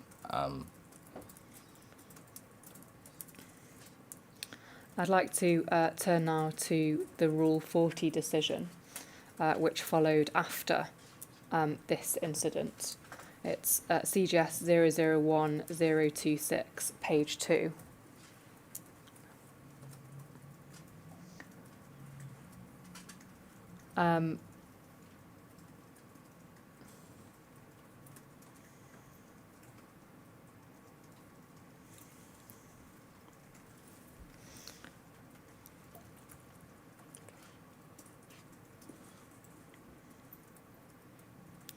So this is the Removal Association incident report. We can see page 2 there. Detainee D1527 been relocated to CSU on Rule 40 after jumping on Delta netting. D1527 removed himself after approximately 30 minutes. He went to a friend's room to calm down. I spoke to D1527 about his behaviour and the consequences of his actions. He refused to comply with instructions given. D1527 was already on an ACDT and has a previous significant history of self-harm and suicide attempts. He started to get irate and started to fiddle with his pockets and refused to empty out his pockets or remove his hands. Fearing he potentially had something he could harm himself with or others, force was used to prevent this and relocate him to Eden Wing. He was placed onto E008 and watched constantly for a couple of hours after the use of force. A full search was conducted and nothing was found. So you knew that he had a previous significant history of self-harm, this detainee? Probably not from memory. It may have been from, the computer system or security at that time. Whatever it was from, you knew that, or at least that's what you've said there in the removal for association form. He has a significant history of self-harm and suicide attempts. Yeah, based on the information given at the time. And you said that he was calm. You went to a friend's room to calm down. Was he calm at that point? At which point? After so you said after he removed himself after 30 minutes, he went to a friend's room to calm down. So when you first saw him in that room, when you went to go and see him, had he calmed down? I can't overly recall his state of mind or whether he was calm or not when I spoke to him. Why didn't you leave him for longer to calm down rather than immediately go to speak to him about being on Rule 40? At the time, obviously, when someone's on the netting then, obviously the procedure was for them to go to Rule 40. That was a procedure, was it? Yeah. Where did this procedure come from? As in, who authorised this type of policy? Would you say it was a policy? I'm not sure if it's a policy. It was, due to the fact of the level of disruption it caused on the netting and the wing. People that do that generally move to the E-wing CSU department. So they moved to E-wing or CSU. There's a distinction, isn't there, between E-wing and CSU? Yes, but obviously on there, he went to E-wing room 8, but on a Rule 40 to condition. So you could be on E-wing also having had a Rule 40, Yes, rather than being in the CSU. yes. Did you consider at all that the fact that D1527 was on the netting was something to do with his state of his mental health, rather than that he was just trying to be disruptive? No, as I say, I don't recall the incident particularly well. I don't know the reasons why he was on the netting. Well, you at the very least knew when you were filling out the Rule 40 forms they had a significant history of self-harm and suicide attempts. Yes, but again, it wasn't my perception at the time. It was what I potentially would have looked at on the computer system. I didn't particularly know this resident well off the, had a good rapport with him. So do you think that him being on the netting could have been more of a mental health issue rather than he was being deliberately disruptive? I couldn't say. Why was Rule 40 necessary at that particular time? Based on the level of disruption, it was deemed necessary at that time that he was moved down to that area of the building. On what basis do you regard yourself as having the authority to authorise a removal from association? So managers can authorise spontaneous use of Rule 40. If you have time to be planned, then obviously it could go to the authority to authorise. You say it goes to the authorities. Who do you mean? The Home Office. Anyone specific at the Home Office? I can't recall which department it was back then. And do you know who or what gives you the authority when there are spontaneous circumstances which warrant it? Who gives you that authority? Do you know? Is it a particular person or a particular person's function? Some kind of manager? No, it's based on the manager at the time. And by manager, who do you mean? Do you mean a DCM? Do you mean? For a spontaneous, yes. And that manager was you at that time? I believe so. I only saw this paperwork today, so my name's on it. So. I want to ask you now about the use of force incident itself. Please could we bring up CJS 005530, it's page 8.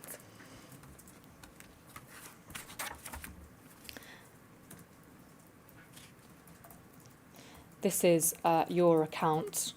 I want to read from the middle page, please. The middle of the page. A short while later, I went back to that room to speak to D1527 about his actions. He was frustrated with staff members, but I tried to explain the reason they could not leave him alone was because of the way he was behaving. I explained due to his behaviour he would need to comply and go to the CSU on Rule 40. He said no. I explained if he refused, then potentially as a consequence of his actions, force could be used. At this moment he placed his hands in his pocket, looking like he was trying to access something. I asked him to empty his pockets and remove his hands. He refused to do this. For this reason, I felt fearful for his safety, as he has a history of self-harm, but also fear for my own safety, so spontaneous force was required to prevent a possible weapon being produced. I, DCM Dix, took control of D1527 right arm, attempted to get into a backhammer before handing it over to DCO Yates once officers came to assist. Once officers had control of D1527, I, DCM, placed his left wrist into a handcuff, followed by his right wrist, and they were secured. D1527 was walked to Eden Wing and placed into E-Wing room 8. He was fairly compliant with this, but resisted at certain stages. One stage was at the stairs, where the detainee had an issue with DCO Yates, so I took over after assisting the detainee down the stairs by placing my left hand on upper bicep and helped him walk down the stairs. So you were first in the room, is that right? I guess so, yes. You say that D1527 had refused to go to CSU. Yes. You say he placed his hand in his pocket looking like he was trying to access something, and that you asked him to empty them, but he refused. You then took his right arm and attempted to get into a backhammer. What's a backhammer? It's just where the position you need to place the hand, so handcuffs can be placed at the rear of the back. And then before handing it over to DCO Yates, before you then handed it over, do you mean the detainee? Sorry. You said in your statement that you, before handing it over to DCO Yates, did you mean the handcuffs, or did you mean the detainee? Pass. So DCO Yates then came in. Yeah. And he said that he came over to assist, Yeah. but you were the first to initiate force. Is that right? Yes. I want to move to DCO Shackett's account. It's at page 11, please.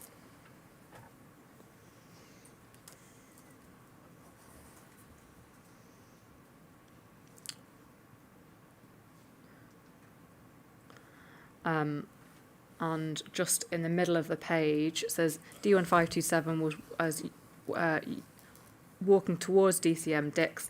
DCM Steve Dix asked D1527 for his cooperation on more than one occasion. D1527 was not willing to cooperate. He then stood up from the bed. He was sitting on an aggressive manner with both fists closed and tried to reach for his pocket while trying to swallow his phone, which then fell off. DCO Shackett, then took control of what D1527's had inside the room. Officer 2 and 3 then took control of D1527's right and left arm as soon as they had locks on. D1527 was then handcuffed by Steve Dix. D1527 then showed signs of cooperation and then stood up and walked to E-Wing. As a team, we then walked D1527 down the hallway to the staircase. Miss DCO Shackett mentions trying to swallow a phone battery. Did you see this? To my recollection, no. Because you haven't mentioned that in your account. No, my account is my account, and obviously officers report what their account is at the time. You also say that you were the person who initiated force, although DCO Shackett seems to suggest that he was the one that initiated force. Where does it? It says, and gives his name, Shackett, then took control of of D1527's head inside the room, and that's the first mention of force within his statement. That's his account of that time, so he's just commenting, I'd imagine, on what he did. It doesn't mean that he initiated it first or whether I did. That's just his account. Once I move to DCO Bromley's account, and that's at page 14, please. On May the 4th, 2017, approximately 5:15 and so on, myself, DCO Shackett, was asked by DCM Steve Dix and DCM Michael Yates to wait outside the room to which DCM Dix had begun verbal communication with the detainee. Following the detainee coming off the first floor netting. At approximately 5:23, myself and DCO Shackett entered the detainee's room following hearing a detainee aggressively shouting. Upon entering, the detainee reached for his right pocket while trying to swallow his phone, to which he didn't succeed, and instead he dropped it to the floor in the room by mistake. Immediately, D1527 stood up from sitting on the bed in an aggressive manner, with both fists closed, insulting DCM Dix, and then reached for the phone for the second time. At this point, DCO Shackett took control of detainee D1527's head, while myself took control of his left arm, and DCM Yates took control of the right arm. Once all locks were applied, approximately 5:26, DCM Dix applied the cuff to the detainee, and so on. This officer mentions twice reaching for a phone, and you've said that you thought it was once where he reached out. Do you remember if it was twice or once? No. And in terms of trying to swallow a phone battery, again, DCO Bromley says that he was trying to swallow a phone battery, and that's also consistent with DCO Shackett. You haven't mentioned that in your statement. Is there a reason for that? I didn't recall it. Also, DCO Bromley says that you both went into the room at the same time, whereas you said it was just you. Do you remember if it was you or both of you that went into the room at the same time? No, I believe my focus was on the resident at the time. Do you accept that there are inconsistencies between these three accounts? I accept that everyone has their own opinion of an account, and that's what they document. I can see that they have inconsistencies in regards to what they saw and I didn't see. It's not an opinion, though, is it, that they're recording? They're recording what they saw, a fact. Yes, and I didn't see the phone or how many times he attempted to grab it. What about who went in the room first? Again, I can't recall. It's 5 years ago. Or whether there was a phone battery or not? No, I believe I've mentioned in my incident report that I believe it could have been a blade, and he said, "You will see what I have in my pocket."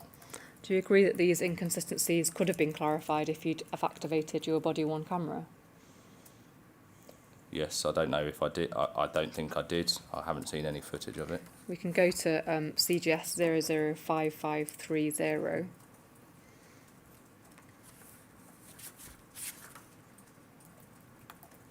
In fact, the same documents. The first page. And just scroll up, please. See, camera used, no. No, so obviously that in hindsight that's a mistake, and yes, if I had activated the body-worn camera, that would have given clarity to the situation. Do you often fail to activate the body-worn camera? Not that I can recall. I think obviously during spontaneous incidents it's very hard. They're good, they're a good de-escalation tool, but in some circumstances they can also escalate a situation as well. So I think you need to judge the situation. So you're saying that it's up to your judgment as to whether you turn the camera on if you're using force? No, if you're using force, you should turn a camera on at the next available opportunity if you can. That's what I recall, recently. But again, at that time, it wasn't the fact that force was planned to be used. It was a spontaneous incident based on the fact that the threats and the phrases he was using. Did you use body-worn camera for other things apart from uses of force incidences? You can do, yes. So do you think when you were going into a room to tell somebody they were going on Rule 40, it might have been a good idea to turn the camera on? In hindsight, yes. However, again, it can escalate a situation as well. I want to take you now to a transcript. It's TRN 00000099, please. That's page 43.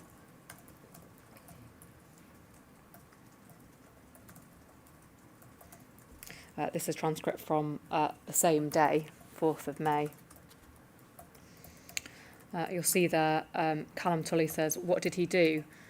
Ryan Bromley says, "E-wing now." Callum Tully, A.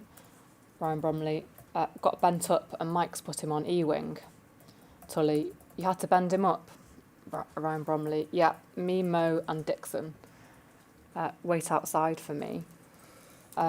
This filming is from the same day, as we've just said, from what happened in D1 with D1527. Do you think? I appreciate that you weren't party to this conversation, but do you think Mike was Michael Yates, or could it have been? Yeah, potentially yes. As obviously Michael Yates was present. And Mo Mohammed Shokot. Yes. And Dixon, you. I presume if that's what you meant. Yeah. Did you? Were you often called Dixon? Did anyone else? I've never been called Dixon. And those are the three names, Yates, Shokot and yourself, that are obviously were the ones that filled out that use of force paperwork. Do you agree that it sounds like it was the same events on the same day involving the same officers? Yes. Do you know what bent up means? I've heard the terminology. I think it's a poor choice of words for being restrained. Is it some terminology that you'd heard before? Yes. And had you heard it during the relevant period in 2017 said by officers? Potentially, yeah. I would say so. Is it a phrase you'd use yourself? I would hope I wouldn't. But again, I couldn't recall a specific time. So you hope you wouldn't. Yeah. It's a straightforward question. Have you used that phrase before? No, not to my recollection, I'd say. Do you accept that the phrase is inappropriate? Yeah, I said I think it's a poor choice of words for when you're actually trying to deal with a control and restraint situation. And do you accept that bent up sounds more like assaulting a detainee rather than doing a reasonable, proportionate CNR? Yeah, I'd say it sounded aggressive. I want to ask you now about another incident involving D1978 on the 26th of May. This was an incident where the detainee apparently refused to move to DSU. I'd like to play, please, some footage of this incident which you were involved in. It's disc 48, and then lots of numbers, starting with 2017. Just pause for a second, please. It's just the first 2 minutes. Thank you.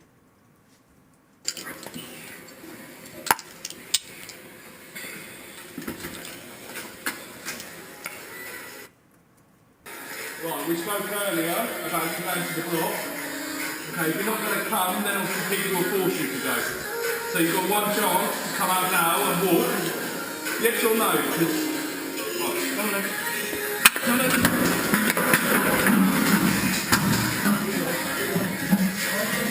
Ben, take the shit away. Graham.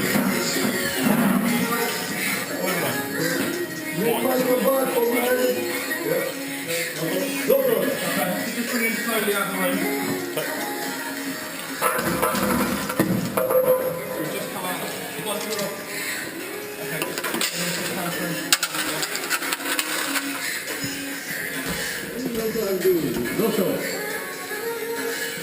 Break my wrist.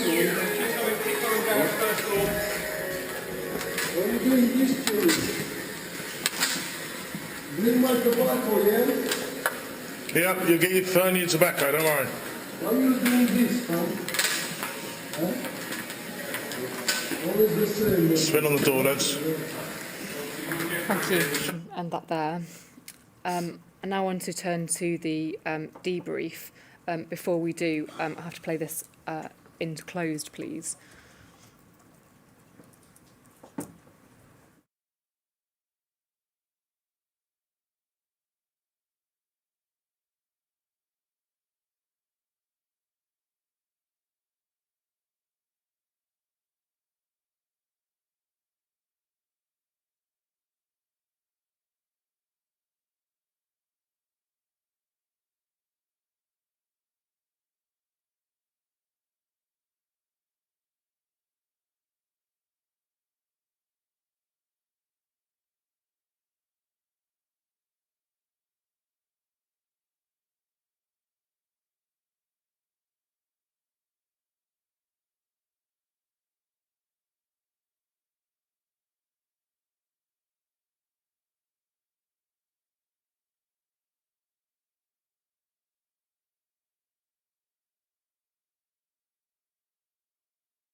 Thank you. Thank you. If we can bring up, please, Mr. Collier's report again, INQ 000111, page 93. It's paragraph 384.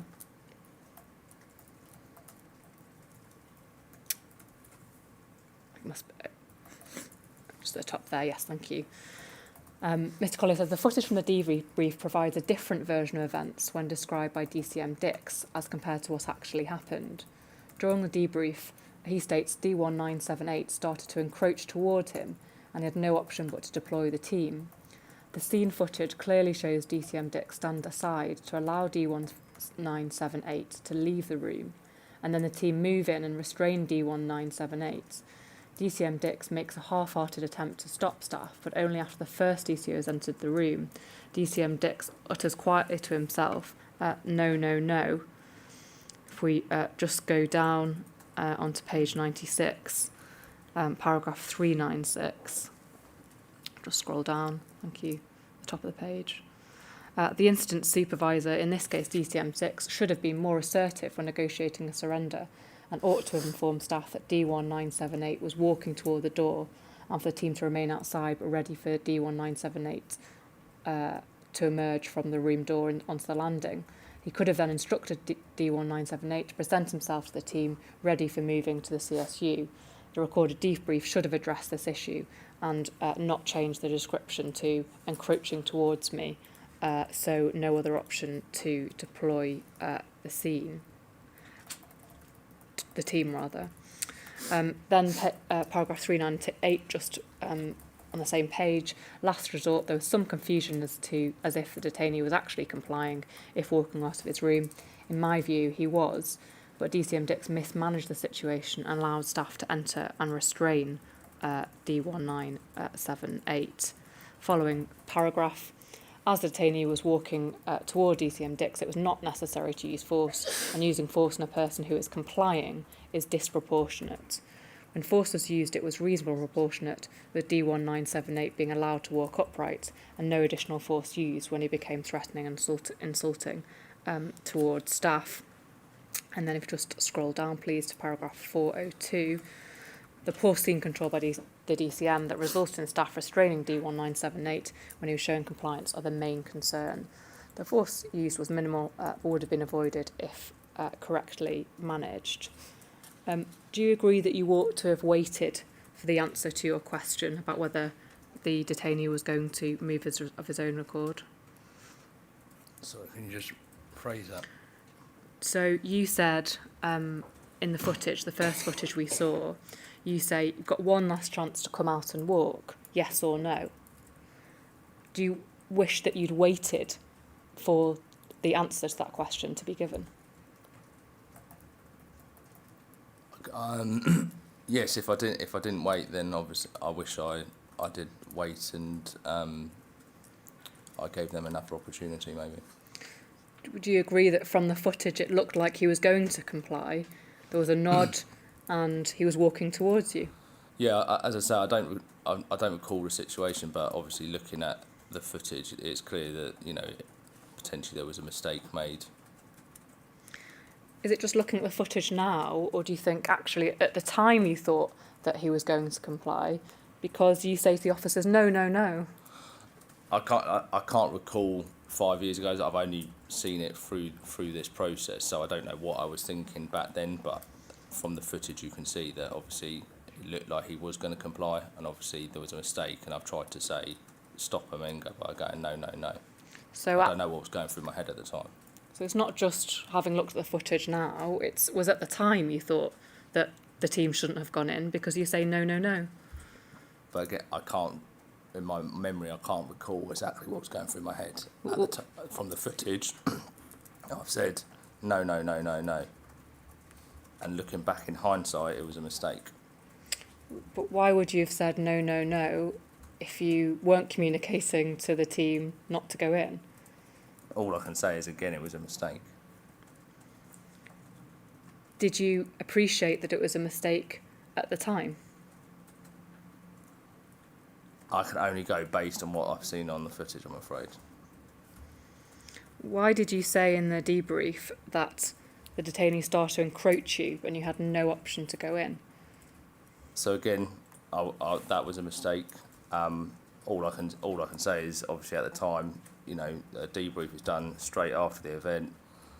It's been quite a difficult removal. You know, he was abusive, threatening families, making racist remarks. I've been assaulted. I've been spat in the face, and my memory probably was focused on the actual use of force rather than the beginning.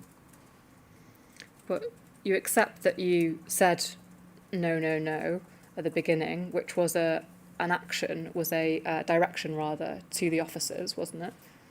Yes. Yeah. And the reason why you said that was because you didn't want them to go in. As I said, it was a mistake. I was trying to stop it. I'm asking at the time what you would have been thinking. If you were giving a direction to officers, no, no, no, that was a direction not to go in, wasn't it? Yes, looking back on the footage, yes. But at the time, that was your intention. Yes. Don't go in. No, Yes. stop. Yes. Yeah. And the reason you said that was because he was complying, wasn't it? I believe so. Again, looking at the footage. So why did you say in the debrief that he encroached you and you had no option but to go in? Like I said, I've just explained, at the time, it was a difficult incident. I'd just been assaulted, I'd been spat in the face, he'd been rude and abusive, threatened throughout the incident. It's feasible that at the time I was focused more on the actual use of force and not what happened at the beginning of the restraint. But it wasn't true, was it? He didn't encroach you and you didn't have no option to go in. As I said, it's not that from the footage, there's a discrepancy which I've admitted was a mistake. But at the time, again, I've had no extra training to be a supervisor, and I would only hope that obviously, if it was reviewed after, these sort of errors would have been made would have been made aware of. Did you need extra training to tell the truth in a debrief? It's not. I'm not saying I haven't told the truth. I'm saying it was a mistake, and I was concentrating on the version of events. And bear in mind, I wasn't. You know, your adrenaline's running high. You've just been assaulted. You've gone through all that. I could have been working 13, 14, 15 hours that day. It's just a mistake that slips my mind. It wasn't. It didn't slip. It couldn't have slipped your mind, could it? Because you've said exactly the opposite of what in fact happened. But I don't. At the time of the debrief, it's an initial response to what has just happened. Sometimes you're going to miss things. Sometimes you make mistakes. But in hindsight, if I had been made aware of the mistakes I'd made and it had been reviewed, it would have been picked up. But I haven't had any prior knowledge to what that footage shown or anything like that. Do you agree with Mr. Collier's complaint that there was poor scene control by you? Yes, because I didn't have any extra training. I was inexperienced at the time. You know, now I'm more qualified, and the whole setup would have been different. Can we look now at another transcript? It's TRN 00000099, please, and it's page 44.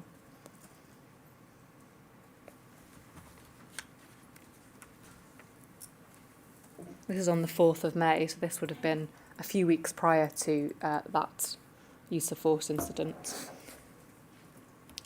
And it's in relation to the same detained person. You'll see there at 1582 on the line on the left, Callum Tully says, Dixie, who's his roommate? And you say, D1978, ball-headed, Portuguese, bipolar nutter. Someone else says, wait, the lunatic. And you say, yeah, it's funny stuff. Do you accept that you said those words? Again, I can't recall. I saw this morning, so obviously the transcript is there, so yes. Do you accept that that's another example of where you've shown unsympathetic view towards a mentally ill detainee? Yes, I believe it's a very poor choice of words, and I'm very apologetic for saying that. I didn't recall it. It's unacceptable. Were these the only 2 times that you spoke about mentally ill detainees like that? again, I can't recall. As I say, that choice of language and reference is unacceptable, for which I'm sorry. Is this how you viewed a detained person with mental health problems, as nutters, or as lunatics? No. Did you also think that about D1527 on the same day of that incident on the netting? Do you think he was a nutter? No. We know that this particular detainee had schizophrenia and autism. Do you accept that it's inappropriate to speak about somebody who has those conditions? Yes, poor, as I said, it's a poor choice of language. I wasn't aware of any medical issues, but as I say, I can't say I'm apologetic for it. Did you have any training on how to use force on those with mental health difficulties or other issues like that? Not that I can recall, no. I want to take you to one final incident, a different use of force involving D1914. This was an incident where the detained person had failed to comply with removal directions, and from your account, I won't bring it up now, but it's from your use of force form CJS 005981. You said it was a planned incident. It was in order to effect removal directions the following day. You'd tried negotiating earlier that day, and the detained person was holding his chest laid on the side, requested healthcare. He dropped his weight. He'd refused to stand up, and that you explained that if he continued like that, he'd have to use handcuffs, and restraints would be applied. Then he stated that he would walk compliantly, so you did for E-Wing. Do you remember this particular incident? Yes, I have a vague recollection of it. I won't play the full clip because we don't have time, but if we could just play a few minutes of it, please. It's at disc 50, UOF 134.17, cam 3. This is a body-worn footage from the incident. We've seen this, just pause for a second, we've seen this clip before, so I won't play the whole thing, but if we can start, please, thank you.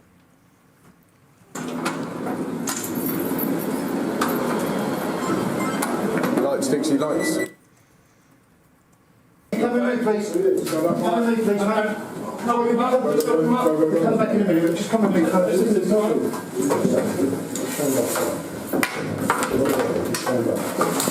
Just get healthcare in here. Healthcare. Okay, just assist him up off the beds. Sit up. Healthcare, can you just check him out, please? Because he's holding his chest.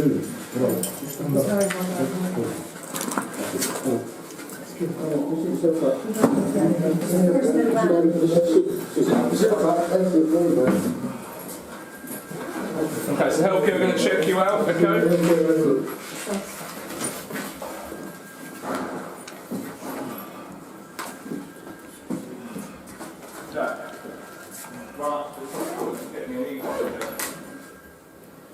Or the first floor.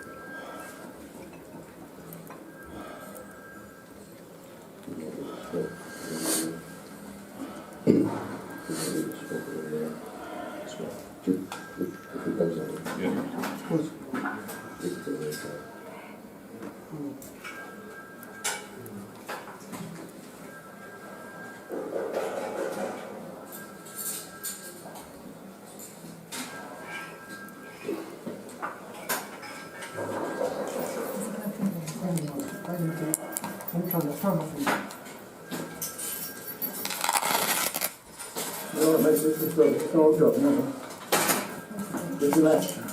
Just relax.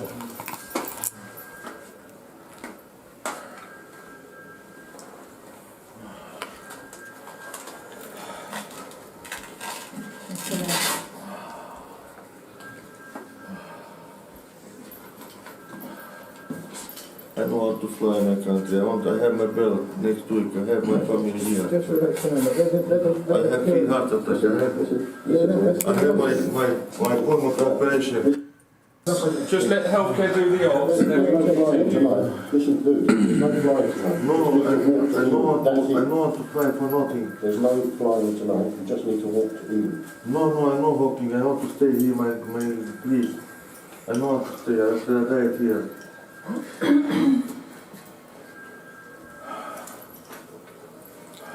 Look, big operation. I can see.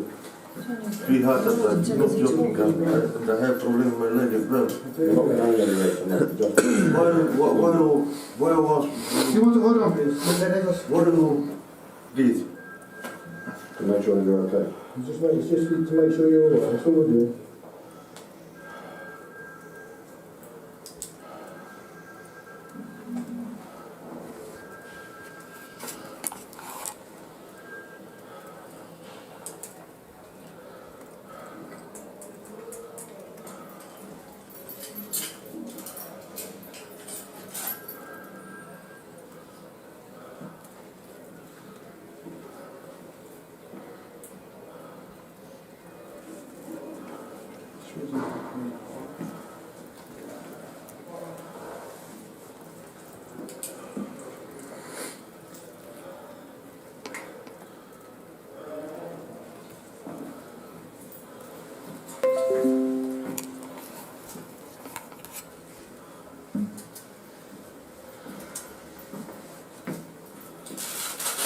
What more was there? 68. That's fine. Did you know there's a smaller saturation in the back? Sorry? The smaller Blood one. pressure's good. Considering he's got very problems with him. Just the sats, Pressure's good. smaller sats. Just the oxygen levels you need as well.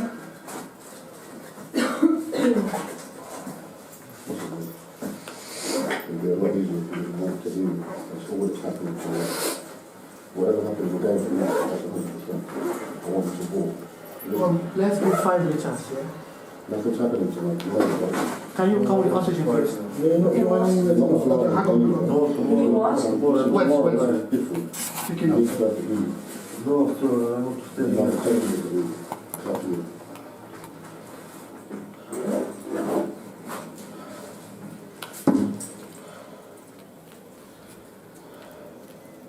Take some to 94. That's fine. Yeah. Happy? Yeah. Okay. So, Mr. You're going to go to E-Wing. No, I know how to go. So if you're not going to go to E-Wing, these officers will assist you, okay? Yeah. So, are you going to stand up and walk compliantly, yes or no? No, I'm not. Okay, just go through into locks. Okay, please resist him. Don't let him lie down as best as you can. Get up. Listen, you can stand up here. Kill me! Get up. Get to your Why? What's the criminal? I'm not criminal. Why you do this? No, I'm not criminal. Yeah. If I die, you are responsible. Forward. You are responsible. Okay, so Mr.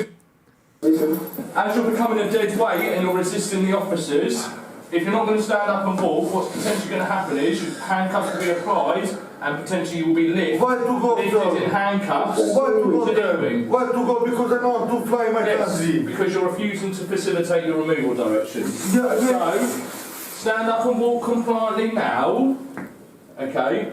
Stand up to your feet, okay, with these officers and walk compliantly. Yes? If not, handcuffs will be applied and you will be carried. Yeah, which is going to hurt, which no one wants. We just want you to walk down there, and if your flight gets stopped, your flight gets stopped. Which is what we said all Why do I have your flight get stopped? You remember my flight did not get stopped. No, if it gets stopped. If your solicitor stops your flight, like we said... I have to call my wife, no, please. No, you can call your wife when we're down there. So the quicker we get down there, the quicker you can call your wife and your solicitor. Not bring me for this because I don't have I don't hire. Okay, well stand up and walk. Stand up and walk. No, 1 second, please. 1 second. No, they will assist you. Stand up. I have to take my cigarette. 1 second. Yeah, we will do that. We will do all that. As well. It doesn't work like that. Stand up, please. I need my cigarette. Yes, we will do all that. You'll get your cigarette. Mate, you Come on, Yeah. 1, 2, 3. Good Good man. man, well done. Stand up. Stand up. Stand up. Right, it's got to you got the traffic will have to lift in. Okay, so last chance to stand up and walk. If not, the officers will place you into handcuffs and you will be lifted. Okay? Why you do this, sir? Why you do this for me? I'm not discussing it with you. 3 heart attack I So have. stand. Are you going to stand up My and paper. walk? I have my paper there. Why you take my paper? Are you going to stand up and walk with these officers now? Why to walk? Okay. Just put his hands free on his back. No, I don't want to go. One at a time. No.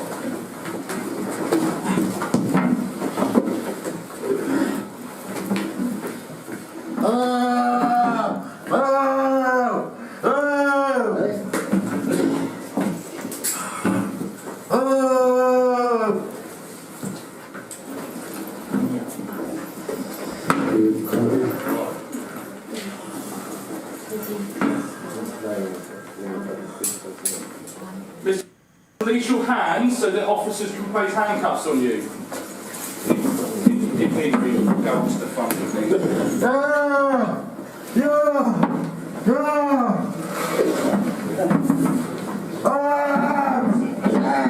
That's it. Hold him there, don't move, because we've got a lot. Please, I go. I died, please. I died. Yeah. Please, I died. Please, I died. Yeah.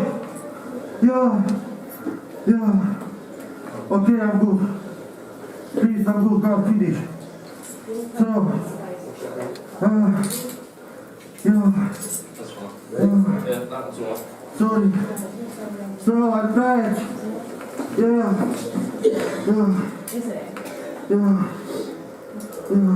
Stop there, please. Yeah.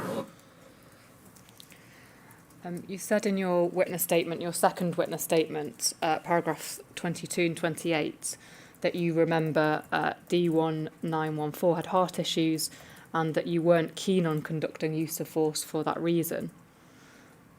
Why weren't you keen on conducting use of force on him? Just because where I worked on the wings with him, I knew him. We had a relatively good rapport, and obviously, based on the fact that he did have those medical complications, I was concerned.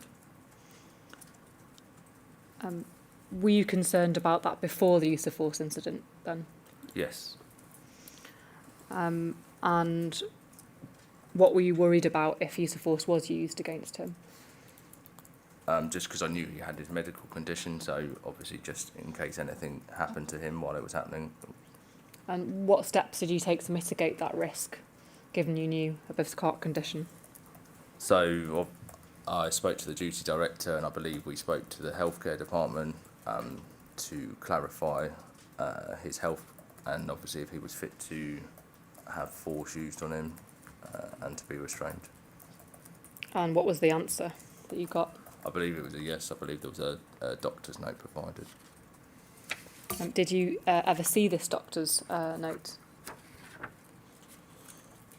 Not that I can recall.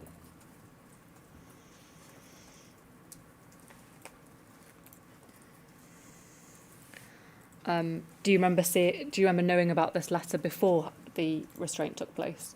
Yes, I think the healthcare department and the duty director all had conversations before force happened.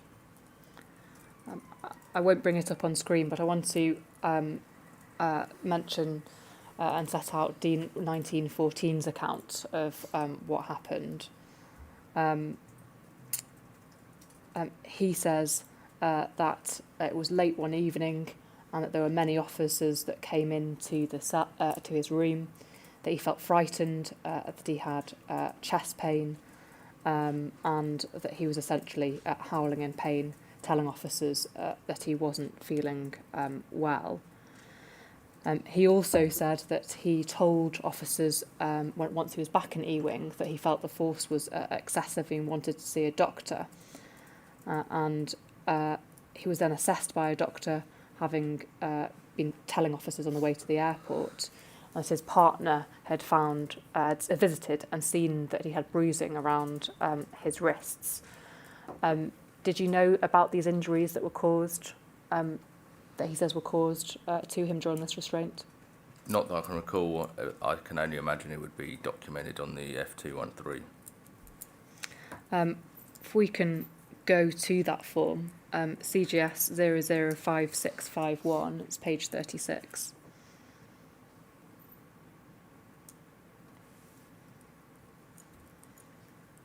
That's the use of force form, and we see there, it says detainee his removal directions. He was moved from C wing, his room to E wing. He was not cooperative initially, and handcuffs was safely applied. He later then agreed to comply and walk, escorted by officers to E wing. His handcuffs were removed and his body was assessed. There was no injuries sustained, no injuries reported to detainee during or after he was removed to E wing. Do you know why, if there were any injuries, they weren't recorded there? No. Finally, I want to take you to John Collier's report, because Mr. Collier has looked at this incident as a part of his report. It's INQ 000111, page 34, and it's paragraph 124. My opinion and the reason for this incident being of high concern, so this is something, these are one of the incidents he found was particularly concerning in all of the 40 that he reviewed, is that D1914 did not offer a level of threat to staff that justified their actions. If a full assessment had taken place prior to the intervention, I would not have expected to see full PPE. The force used was not necessary, and more time should have been taken to try and persuade compliance with the instruction to move. I'm even more concerned at the lack of consideration for the condition of D1914, who appeared unwell and likely to present a safety risk towards staff. You were the supervising officer during that restraint, is that right? Yes. Did you consider full PPE necessary at that time? Yes, I did. Do you think it was necessary now, looking back on it? Yes, I do. What was the threat? What was the reason that you were wearing full PPE? So all planned interventions at Brookhouse are done with full PPE to protect all parties involved. The interactions I had with that particular resident was that he could also be very aggressive and volatile during the week, general day-to-day life in Brookhouse. I believe in my briefing, I said obviously that I had concerns and he had about that, and obviously the fact that he previous self-harm, and I believe we had intelligence from his roommate to say that his plan was to smoke spice and potentially try and end his life. So that's why full PPE I felt was required at the time. Why is full PPE necessary when somebody says they're going to end their life? Because you could have sent the team in and he could have produced a weapon or a blade in order to try and self-harm. And obviously if staff aren't in their full PPE, you will then potentially put staff at risk of that, or you don't want it to obviously delay any potential self-harm attempts. You just said that all planned use of forces incidents involve full PPE. Is that the same? Is that the same now? Yes. You knew this man had a heart condition. Yes. And that he was a larger man, and that you said that he also was a prolific self-harmer. You just said now that he is. Did you think he posed a threat to officers? Yes, based on the information. Do you agree with Mr. Collier, having looked at it again now, that perhaps more de-escalation techniques could have been used? But maybe I could have spoken more calmly or given him more opportunities to walk. But I do believe I gave him ample opportunities to walk. So you did or you didn't? You said maybe I could have, but I do believe I did. Which is it? Can you repeat the question? You just said that maybe you could have given him more opportunities, and then you said I did. So which is it? Should you have given him more opportunities to walk compliantly? I believe I gave him ample opportunity. So is the answer no? Yes. Do you agree with Mr. Collier that he did not offer a level of threats which justified your actions? I think in hindsight, obviously, you can look at that and say he was an unwell man, and he was an unwell man. But the information I had to hand and the interactions I had with that resident, I also knew potentially that he could escalate at any opportunity. Thank you. I don't have any more questions, Mr. Dix, but if you wait there, the chair may have some for you. Thank you, Mr. Dix. I just have a couple of questions for you. You've told us in your evidence about how busy you were, that you were sometimes supervising several wings, and we've heard a lot from other witnesses as well about some of the staff shortages at the relevant time. Do you, in your opinion, Ms. Townsend was just asking you about affording people more time, taking the time to de-escalate situations. In your opinion, was it ever the case that there wasn't the time to do that from the perspective of the officer, that decisions may have been made to use force on somebody because they felt that they didn't have the time to de-escalate a situation? Not so much at the time. I think obviously when you deal with incidents and you're that short staffed, I think you potentially go into several incidents during the day. I think at the time, obviously, it depends on the time constraints at the time. So. Okay, thank you. You've told us that full PPE is used for planned removals. Was the case then and is still the case now, if I'm understanding you correctly. Do you think it's possible that once staff have put their PPE on and that we've heard lots about adrenaline being raised in anticipation of using force, is it possible that once staff have got to the point of doing that it's very hard then to de-escalate from a situation, in your own experience? Sorry, could you just... Do you think the process of putting on PPE, the adrenaline being raised, that you're planning to use the force against somebody, do you think it is then hard to de-escalate from that situation once you're in that position as a member of staff?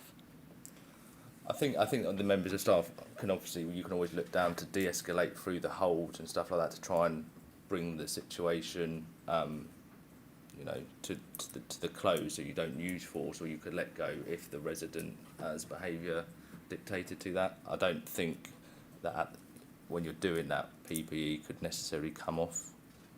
You don't think it? The question I'm asking you is: do you think that has an impact on the state of mind of a member of staff going into an incident, that they've gone through that process of putting on? Yeah, I think obviously because the adrenaline's up high, obviously it will take a fair amount of time for the adrenaline and everything to come back down.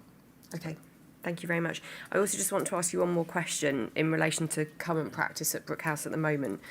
You told us about people being placed on Rule 40, so taken off association, and that they could then find themselves on E-Wing rather than in CSU. Mm-hmm. Is that still the case at the moment at Brookhouse?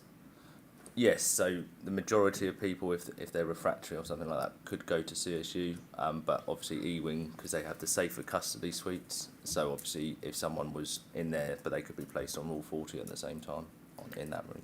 So and those would be the circumstances that somebody would be there, is that right? That yes, if they were... If they were on an ACDT, yeah. But also being held on Rule 40 at the same time. Okay. Thank you. Those are all the questions I have for you, Mr. Dix. I know it's not an easy experience. I'm grateful for your evidence. Thank you for coming to speak to us today. Cheers. Thank you.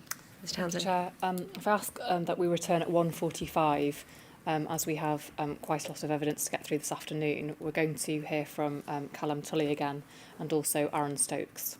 Thank you very much. We will return at 1:45. Thank you. Thank you, Mr. Dix. Right.